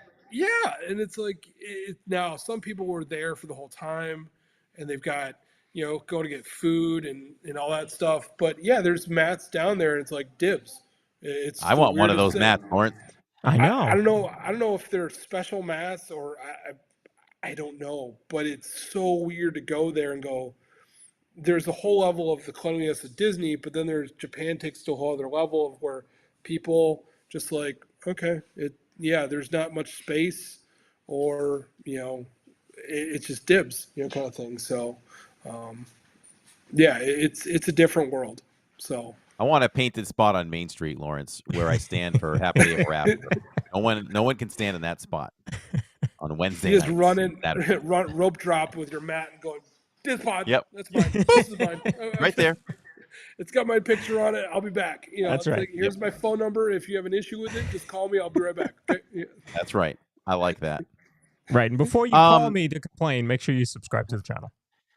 So you did all these wonderful things, but it was also tied in with an amazing charity, a charity we've talked about for 3 DizPods now. We were live in the parks trying to help raise some money along with what Neil and Heiss and Chat are in there tonight over at Give Kids the World on Saturday night.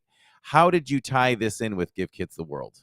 And how was the money produced, I guess I should say? How does that tie in?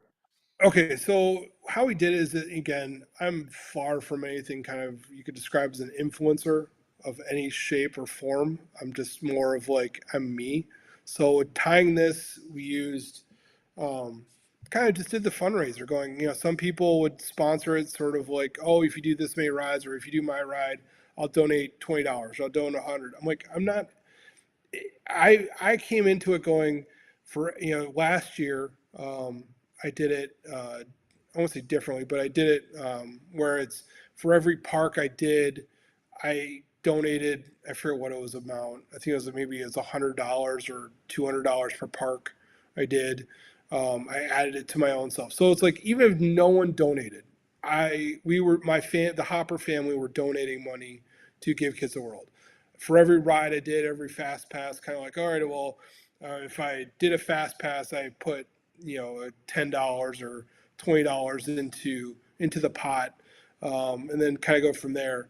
So the last year we raised a little over $4,000. Probably about half of it was from us, but other people donated as well. Some anonymously, some did it as like going, wow, you did it again. I'm donating our $250, or it's little things. But that wasn't the goal. The goal was to do an adventure for like with my kids. And I know that as they're getting older, they won't want to. I'm not as cool as what I was when they were like young kids, especially as a crazy dad adventure around the world.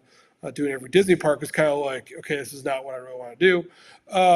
But we kind of did, showed them what the whole idea of Give Kids the World, what they did, going to see them, and then afterwards we did the big check kind of thing, which was really cool, and seeing what it does. For anyone that's never been, I highly recommend, whether just visiting during one of their events or even volunteering. It's completely different than what I expected, and my heart will always be kind of a part for what those people do, and what the story and the backdrop of seeing the stars in the room and see how they're tied to families and going. You kind of like, oh my! I mean, you kind of realize there's bigger things and more problems. Your problems don't really matter as much compared to other families, what they do.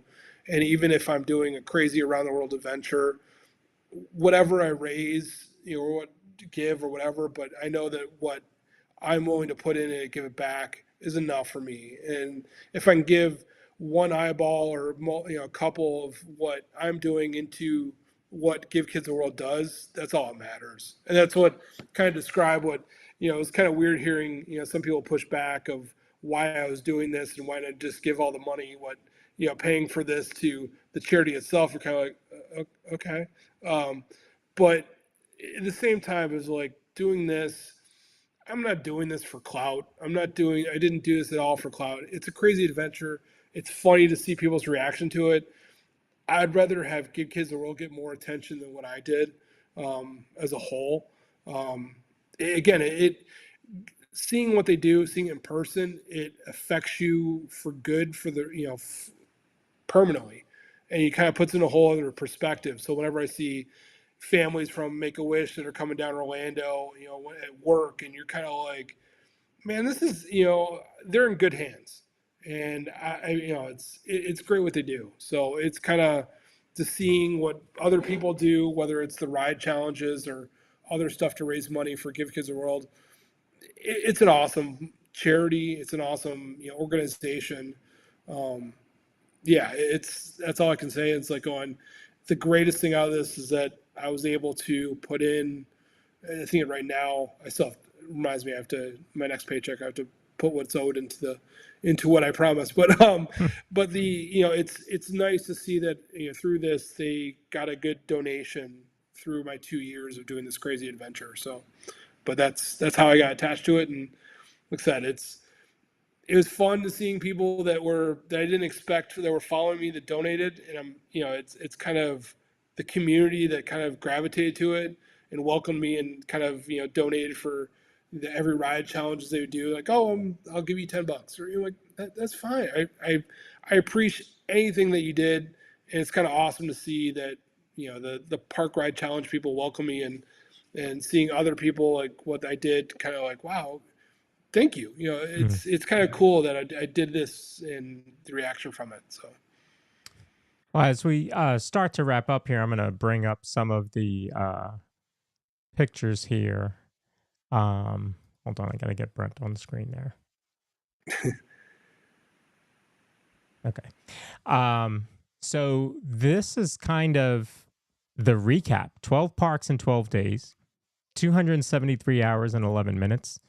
Time spent in the parks, was that 100 hours? Yes. And 47 minutes. Time in the air, 30 hours, almost 31 hours. Sleeping, transit, or other, is that 141? Yes. Wow. And then if I can get his name. So it's basically its total steps according to my phone was 245,234 steps, or equivalent to 118.6 miles from the first step in the park to the last. Which afterwards going, no wonder my knees and my feet were hurting. Okay, so first park was Disneyland Paris. Yep. And the final park was it ended up being Hollywood Studios. Was the last Hollywood park. Studios. Got it. And we basically wore a different shirt per resort. So it's like we wore this blue one for Paris. So it's like as we went around, we had kind of people see it. We had different messages on the back. Like in China, we wrote Chinese, like Give Kids a World, or Crazy Adventure or something like that. We'd put on the back and people would get attention. Yeah. So it's we try to, instead of just taking little pictures, we try to have fun with it. So even some of the park pictures, you're like, okay, at least smile for the picture. Okay, and all right, then we can all grumpy looks. But This is just an amazing thing that words can't even describe. This thing you did with your kids, they're going to appreciate it, that more and more as they get older. This is going to be a forever memory. Long after you're gone, it's going to be something great. I mean, I've dragged my kids to the parks for years, and they're getting older now, so they're not going as much. But as much as they may have complained here and there, I don't want to go today, blah, blah, blah, it's going to be something that they remember forever. So yeah, good or bad, really even cool. Though remember like going, oh my God, my legs hurt, or I remember. They'll remember only the good stuff. They'll remember. But it's the main thing is like going, as you can see some of the snow and the flurries in the air kind of thing. But the big thing was, it's nice to get my kids exposed to around the world. It's amazing what that does to them.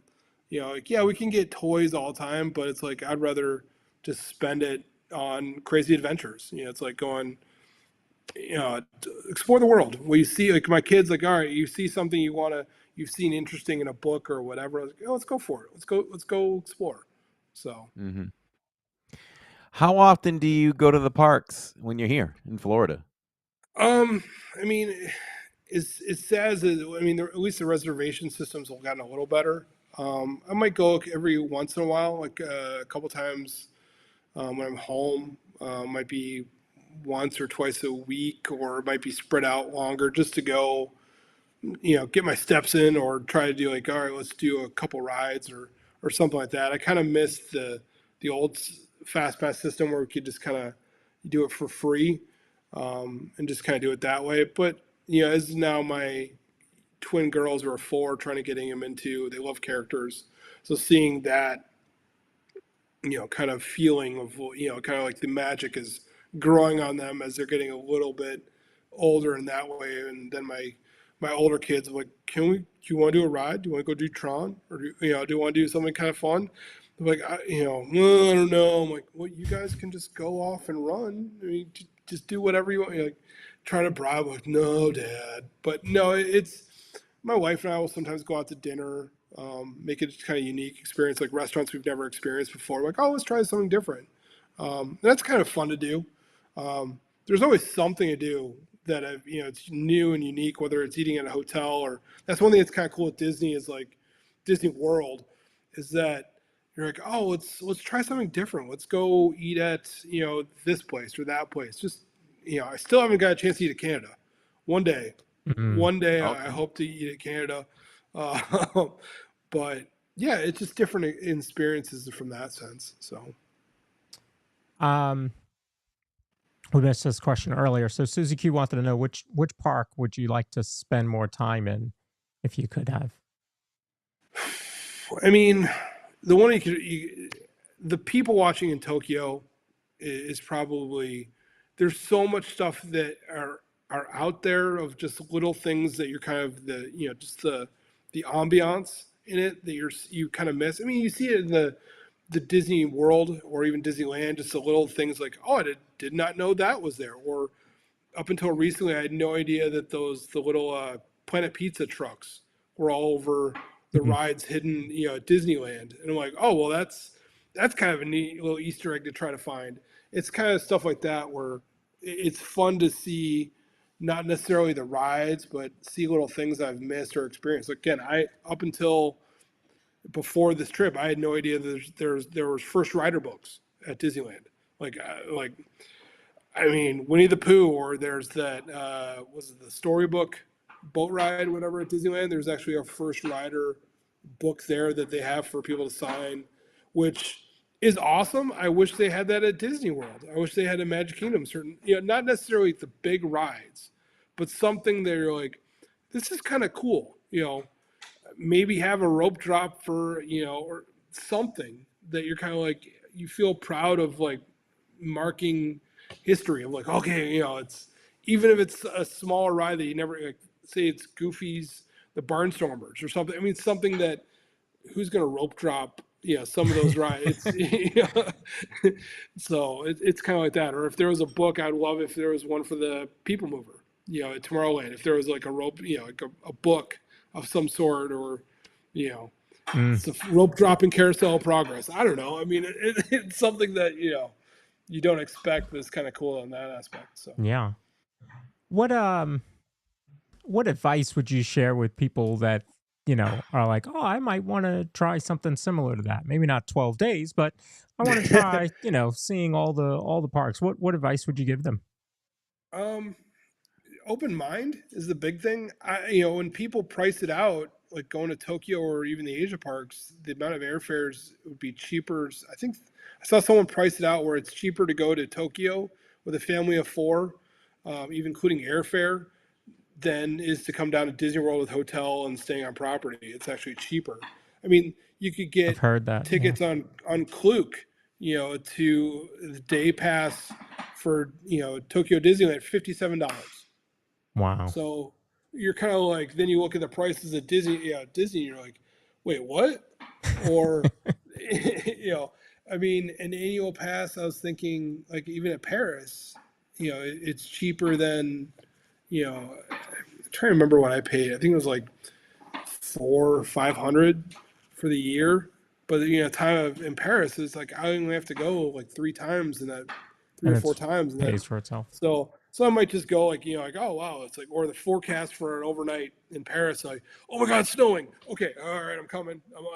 I got to pick up a trip, or I got to go to Paris. Wow. But it's the advice that the big thing is not just use Disney as a gateway to adventure.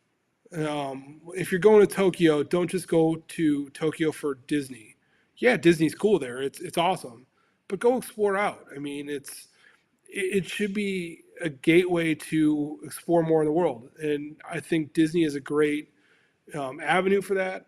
Whether using any price point, if you want to go crazy with the Disney Adventures and really go, kind of thing. But you can also just go and just, even if it's taking the train and just experiencing what life is in the crazy world in Japan, seeing some of the stuff, like taking a week and just exploring, going down to Osaka or taking the train and then all that stuff, or going to China and realize what you see on the news is not exactly what it is to the people. They're very warm. My daughter has blonde hair. She is considered, that people would tap her on the head and going like, whoa, or, I'm sorry, I'm losing my mind here. My daughter has red hair. My son has blonde hair. But like, it's kind of like, when we were on a cruise to Disney cruise in Norway, we had some Chinese people on our trip, and they met us somehow crossed paths in the park, and they thought my daughter, when she was 7 at the time, thought she was, a Norwegian, and they're like 5 or 6 of them wanted their picture taken with her. Like, oh, it's like, oh wow, this little girl is like, red hair, it's so beautiful. And it's the same thing going to China. It's like people would look like, who are these people? Like, wow, it's red hair or blonde hair for my son, or but it's using it as a way to explore beyond the parks, seeing there is cool stuff to see. You might not understand everything with a language barrier, but it's really cool seeing some of the stuff that you might have seen in the theater at Epcot, the China movie, 360 movie. There is some beautiful stuff. It's kind of like when people come and see the U.S., they might use the Disney parks a little bit, but they want to see what, the interior of the U.S. It's the same thing. Go, explore Hong Kong or mainland China or France, going beyond. Yeah, it's Disney, but use it as a gateway. Just do it, kind of going from that. So that's the best advice I could say going, yeah, my Disney adventure is quick, fast, kind of from there, but go explore. Use Disney as an avenue to explore the world. Epcot is a fun way to kind of not just drinking or eating around the world. There is cool stuff that in each of those, countries to like, oh wow, that would be kind of neat to see. I know the food is kind of good. Some of their local drinks are pretty good. Why kind of use it as a way from there. And it's kind of cool in that aspect. Any tips or advice as far as like airlines go over there? Like if you want to go to Tokyo per se, is there a certain time of year where it's cheaper, a certain airline you look to? So what you would normally think of in certain times, Tokyo is a whole other weird, days that you think that, oh, this would be a perfect day to go. It turns into the busiest day that you thought the peak day on Christmas or July 4th at Magic Kingdom was nuts. It's a whole other level. Like, don't go during was it Golden Week or whatever. They have a crowd calendars that usually are pretty on point for the guest crowds, but they can still be off, and it's orderly. It's not as chaotic as Magic Kingdom, but there's a lot of people. Like, it's kind of like you're just walking around like, what are we doing? You could download the apps for each of these parks and just look at the ride wait times or just the show times and be like, I don't understand why Duffy, like I said, Duffy is 4 hours. Like, no way would you wait. It's like, what is this craziness? But it's kind of cool to see and plan from there. Yeah. Airline wise, it just depends on your budget. There's the airline I think out of the West Coast called Zip Air. That's like a low cost version of Japan Airlines. They're having deals of like, was it $300 to $400, round trip. Yeah, it's you buy what you pay for. It's a safe airline. There's nothing like that. But if you want to just bring a backpack with some basic clothes and make out a week out of it, or whatever, you can do it that way. But there's so many options. Google Flights is an amazing tool to see, just the basic prices. But I mean, the various Chinese airlines are fine. You hear stuff about it, but it's a different experience. You can get cheap flights that you're kind of like, really? Do I pay for the bathroom too? Or, I mean, or seatbelts included, but it's a whole other world. It's different over there. The train systems, when you come back after going to Tokyo or anywhere else, you come back to like JFK or where else you're going. Okay, I guess we're the third world nation Mm-hmm. transportation. It's like, I want high speed rail that goes, like 200 miles an hour. We got taxis that yell at me, I mean, so, I mean, there's stuff like that, but it's just having an open mind. It's, seeing the experiences, take it. You don't do it all at once, but you're over there. Some people going, well, it's only a 3-hour flight to Shanghai, or it's 4 hours to Hong Kong. We're there. That's almost like, putting in perspective, like, it's 2.5 hours from Orlando to Kennedy, or, Mm-hmm. 4 or 5 hours to LA. It's like, it's different, but it's a matter of what you want to spend. You could spend it the high as you want. You can spend kind of in your budget, but if you price it out, it's weird. Even with vacation packages, even to the Toy Story Hotel or some of the hotels around Tokyo, Disneyland, they're like, you look at it and you're like, this is actually cheaper than going to Disney World. Or they're like, we stayed at a Courtyard Marriott in Shanghai next to the hotel, or next to the Disney. It was $100 a night, and it was like, this is a nicer Courtyard Marriott than anywhere in the U.S. And the food is amazing. The beds are comfortable. The showers are, you're like, wow, there's free transport from the hotel to the airport. Like, wow, this is great. Like, I like free. It's great, and kind of that stuff. So it's opening your kind of your mind to the adventure. Is I mean, you get locked into kind of like, all right, this is what I want to do. I'm not comfortable to going to another country, but it's not that scary. It's more stressful coming home and going to the parks than it is to fly to Paris and use the passports and all that stuff. But yeah, Yeah, and Catherine and I, years ago, before Finley was born, we had decided, I'm a big baseball fan. Um, and so we decided to do a stadium tour of all 30 stadiums. But the idea behind it wasn't, let's go see the stadiums. That was going to be our way to see the country. yeah. And so I think that's the right idea too, is yeah, go visit Disney and get your Disney uh, fix around around the world, but also go and explore the countries, go outside the parks and learn some of that culture, you know. Because there's more out there than what we see in Epcot.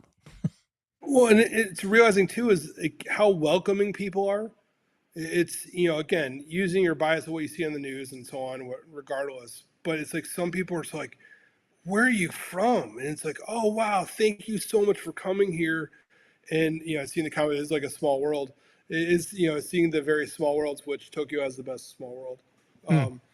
Kind of that it's different, but it's seeing it and realizing that, using again Disney as the kind of the glue, or kind of the way to kind of explore. But it's not a scary world out there. It's kind of seeing where you go in and you're kind of like, okay, it's mainland China, but then realizing like people are more curious of you and want to ask questions, and they're like, oh, thank you for coming here. This is so cool. This is tell me they almost want to touch you, kind of like, can I get your picture? Like, okay, I'm visiting you guys. Thank you so much. So it's kind of that stuff. It's kind of neat.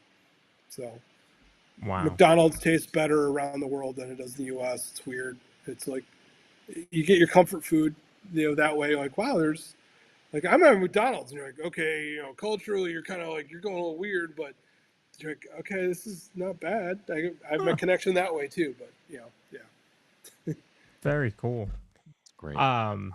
Brent, I have appreciated you being on the show and talking about your adventure.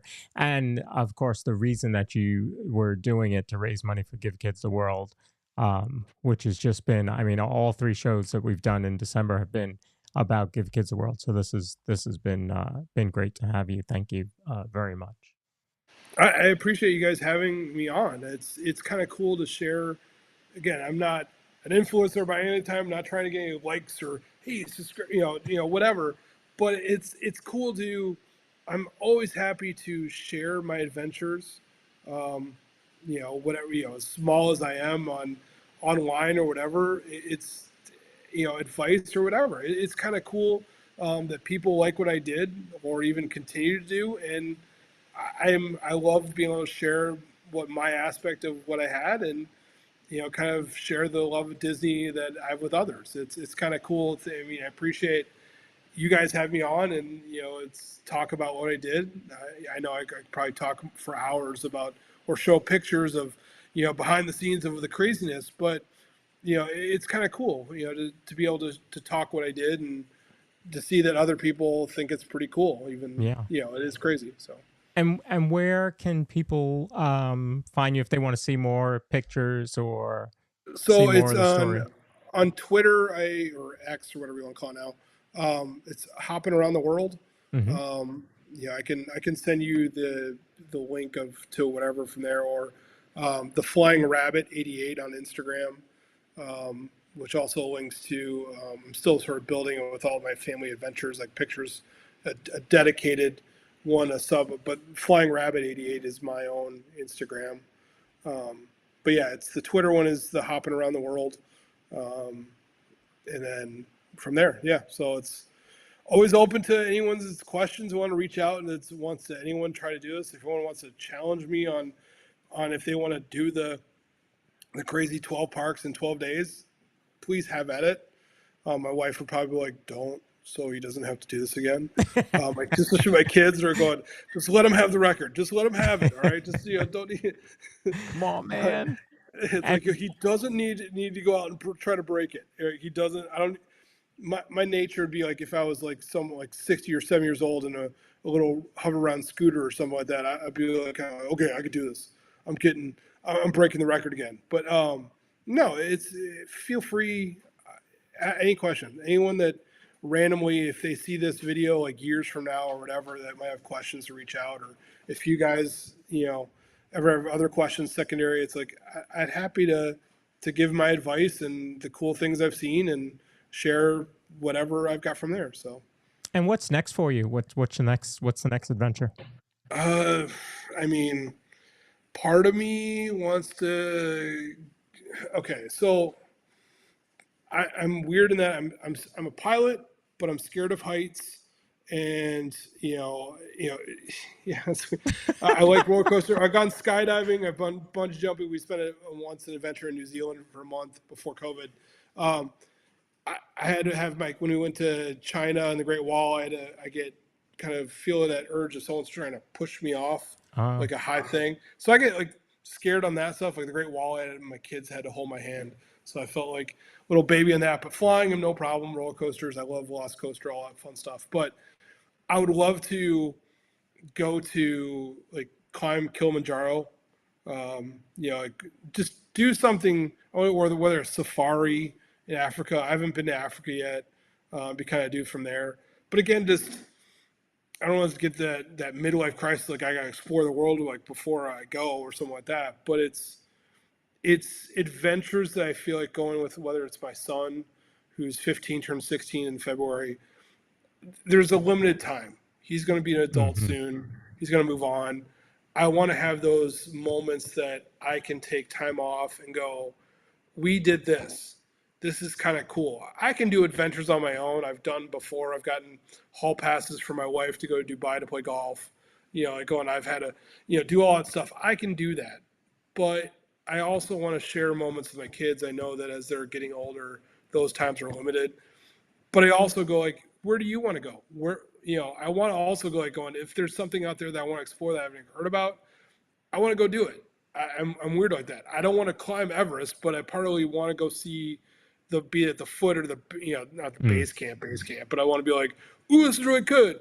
Check it off. Like, I'm good. I don't need to climb it. I'm good. I'll take wear the little life preserver. I don't know. I can be as safe as I want to be, but it's seeing things that I might not, go by my cultures or my comfort zone, but seeing stuff like that. I mean, I'd love to eventually bucket list go to Antarctica, or something like that. But, there's even something in my backyard that's kind of cool. It could be like, oh, I'm going to Gatorland. That's my next adventure with my list for my kids. But no, it can change day by day. But I'd love to go to South Africa, do like a safari or climb Kilimanjaro. Even if I would get halfway there going, what was I thinking? And go like, really, okay, that wasn't probably the smartest thing. But let's just do it. Okay, failure is still a trip. Yeah, there you go. But wow. Well, thank you so much. It's been an honor and a pleasure, and thanks for coming on. Because thank you for having me. I appreciate it. This was a awesome fun 2 hours for sure. Yeah, amazing, very unique for us in this adventure. So that was awesome. Thank you so much. Yeah. Thank you again, folks. Go find him on socials. Follow more of his adventures. There's a lot more pictures from the last 2 years that I didn't add into the show, so be sure to take a look. There was Flying Rabbit 88. Is that right? It's on that one picture with my son in the shirt. It's on the top. Yeah. Got it. So, all right. then, but no, again, guys, thank you for having me on. I hope you have a great holidays. Same and to New you. Year's, and hope to keep talking to you guys, down the road. You as well. And if you happen to see me in the park sometime, no matter if I look like I'm busy or not, please come over and interrupt me and say hello. I appreciate it. If you see me on a flight or something like that, it's like tap me on the shoulder, go, oh, hey, no, this guy. It's like, Yes, that sounds good. That's maybe we can visit the cockpit. Maybe I did that once. That was pretty cool in New York. That was pretty cool. They invited us up. So very cool. Thank you so much, Brent. Thank you. Have a good night, guys. You too. Let's hit our sponsor quick. If you're looking for a home that offers the perfect blend of luxury, comfort, and convenience with Disney World in your backyard, Victor Naraki is a licensed realtor with Vision Home Real Estate LLC, and he is here to help you find the home of your dreams.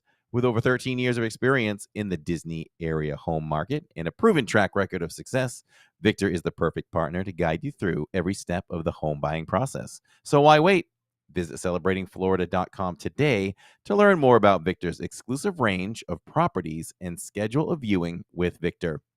Your dream home is just a click away. So there we go.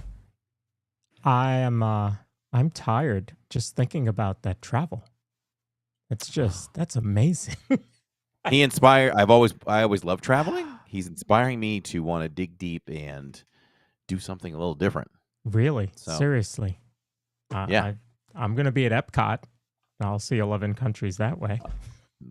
What we do seems like small potatoes for sure compared to what he's done. Wow. For sure. I mean, you think about how we navigate the parks and, we did this many rides today. Poppycock. Yep. Yeah. It's a weird show because this is the Christmas episode, hence why I don't dress like this every day, folks, just so you know. And it's the end of season 2. This is historical, everybody. It's the end of season 2, just like that. Wow. I kind of knew it, but I didn't know it. Yeah. There it is. Wrapped up, episode 77, season 2. The next time you see us all, we'll sound a little different. We may look a little different. Who knows? May look a little different. It's a whole new season.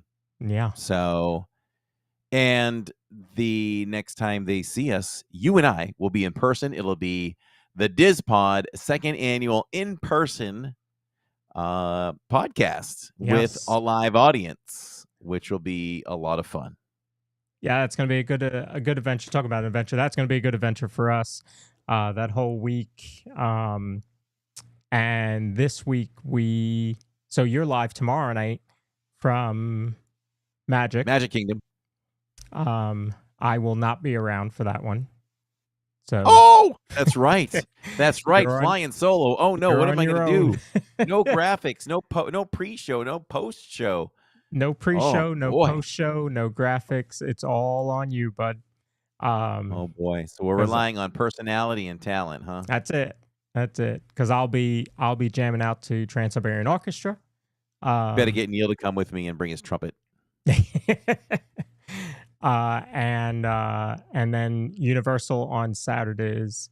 So that'll be a lot of fun. And then that'll be our last pre-show and post-show that I host for the year.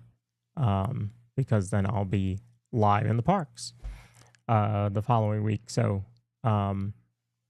any traditions? I spoke about one of mine. We're going to see TSO tomorrow. Any traditions for you, Corey, for Christmas? The only minor tradition, really, and it's not minor, it's very meaningful to Jacob and I. Tammy joins now and then. I think I'm going to guess maybe she's going to join us this time. I'd like to reel Jill in to do it too. Jacob and I started a tradition about 3 or so Christmas Eves ago where we love watching the Jim Carrey version of A Christmas Carol. So this Christmas Eve, we'll be doing that. Other than that, no, nothing. I mean, it's just us down here. So we don't have other family to really get together with. So that's it for us. How about you guys? We do TSO every year. I think 2017, 16 might have been the start of that run. We did it also in like 2012. Excuse me. But the other tradition we have is we get dressed up in our pajamas for Christmas Day and we go to the movies, which is really weird for me to be wearing pajamas outside. But that's what we do. You wear the footy ones? The full footy ones? And a sleep cap? Yeah, absolutely. No, a lot of times do you have the hatch in the back? Is it past 10? I don't care. It's a podcast. You wear the little hatch in the back? Let's little buttons. A lot of times I'll wear jeans and not the actual pajama bottoms. I'll just wear the top. No, you're not playing the role. You're I not know. playing the role. This year, though, you'll get me in full pajama top and bottom. Full regalia. I want to see it. We need photos. You'll see it. We need photos. And we're gonna go see Mufasa this year. Okay. That's gonna be our Christmas movie. Good. I don't know. I think we are spoiled. Like, we have the A-list, so we just go to movies. But I've been tentative for the last couple of weeks here. I don't know. I've been pulling back a little bit. I balked on Moana a little bit. We almost didn't see it, but we saw it and liked it. It was good enough. Mufasa, I'm kind of backing away a little bit now. But we do have tickets for it. So it's scheduled for Friday. So we'll see if we follow through with that one. We have to. Yeah, Craven, we didn't see last week. I don't know. We were just spoiled by like Wicked and Sheesh, whatever came before that. Like, I had high expectations for several movies in a row, and then now I think we're sputtering for quality as we come around. But I hope you love Mufasa. I want to too. Yeah, it looks interesting enough. I hope it's better than I think. Hopefully. What do you think? What are your expectations? Lay it down. So Steph, I didn't. I'm going in. I put Moana at 63%. No, I put Moana in at 57 or something, and I thought it was like a 63. Mufasa? Do you think Mufasa will be better than Moana? So I do. I think it has its own story. It's not trying to to. I mean, it's going to do a little foreshadowing, I guess, but it's a prequel, so I don't think it's really trying to follow up anything. So I think it has a little bit better. I think it's going to do a little bit better storytelling. I think. I'm gonna set Mufasa at 61%. So if it's better, I do that in my mind because then when I go in and I evaluate it, and we do break it down as a family, we love movies. Jacob and I will break it down. We'll talk about it, and then we'll decide where we want to put it as an average. So I'm hoping anything over 61 or 61, we'll be happy about that. And ultimately, it's time spent with family at the movies. So how bad can anything be? Exactly. Okay, so that's built in already. So this is the last DizPod. Saturday technically is the last live stream until I get to the parks on the 29th. Guys, do you think I could convince Corey to do like a home stream the week of Christmas sometime? Just the two of us, no DizPod. We're just chatting. What do you think? If I did, what you thinking? Like Thursday, maybe? Maybe for a short time. Maybe Thursday for a little bit. Yeah, just kind of check in with everybody. So, all right. It was decided live here. I can do that. So we'll do that. We'll schedule it up. No DizPod. We'll just come on as Living in Diz, and we'll come up with something. I think. Yeah, we'll spend like chat. an hour or something with you all. We'll see how it goes, and you can call it good for that. So at least we're live because there's just no chance to be in the park next week. I don't do Monday. Tuesday is Christmas Eve. Of course, Wednesday is Christmas Day. And so that leaves us with Thursday. So we could do something on Thursday, home stream before I deploy for sure, dude. Okay. Krubaka said it. So all right. We got to do it. Krubaka. Let's bring Krubaka on. There you go. Come on. Yeah, come on. We could do the Zoom again. It's kind of easy to do. We'll do so we can bring him on. Maybe we can bring on select people that we'd like to come on and talk. Okay. All right. Maybe we're working on stuff right here. You know how this goes. Go. We'll formulate a little bit of a list and we'll chit chat Disney. I'm looking at Dana. I'm looking at Pamela. Neil is Neil. Who else am I looking at? Who probably might love to come on. Ann Gilnack. Some of our talkers. Yeah, would be good too. So. All right. Well, there you go. We've got another stream coming for you. So tomorrow night again, Corey will be live in the parks on Living in Diz from Magic Kingdom, and then Saturday from Universal Studios. We'll have some fun. We'll do what did I say we were doing for the after show? Oh, we're gonna do a little Harry Potter because a lot of you have never seen Escape from Gringotts. So we're going to do Escape from Gringotts, and we're going to ride the train, Hogwarts Express. Nice. So that sounds great. That sounds really good. It's kind of funny, right? No, it doesn't work. Forget it. Scrap it. Okay. The idea doesn't work. But all right. Hey man, we love you all. We do this live because we do it for you. And so thanks for watching us live. Thanks for being here. And thank you to anyone that listens to us on all the major platforms, iHeartRadio and Spotify and Apple and all that good stuff. We appreciate all of you as well. So until then, we're just a couple of bros talking Disney. We will see you tomorrow night in the parks. Merry Christmas, everybody. Merry Christmas, Corey. Merry Christmas to you as well. And when we return, we'll be live here on the DizPod. Love it. See you guys then.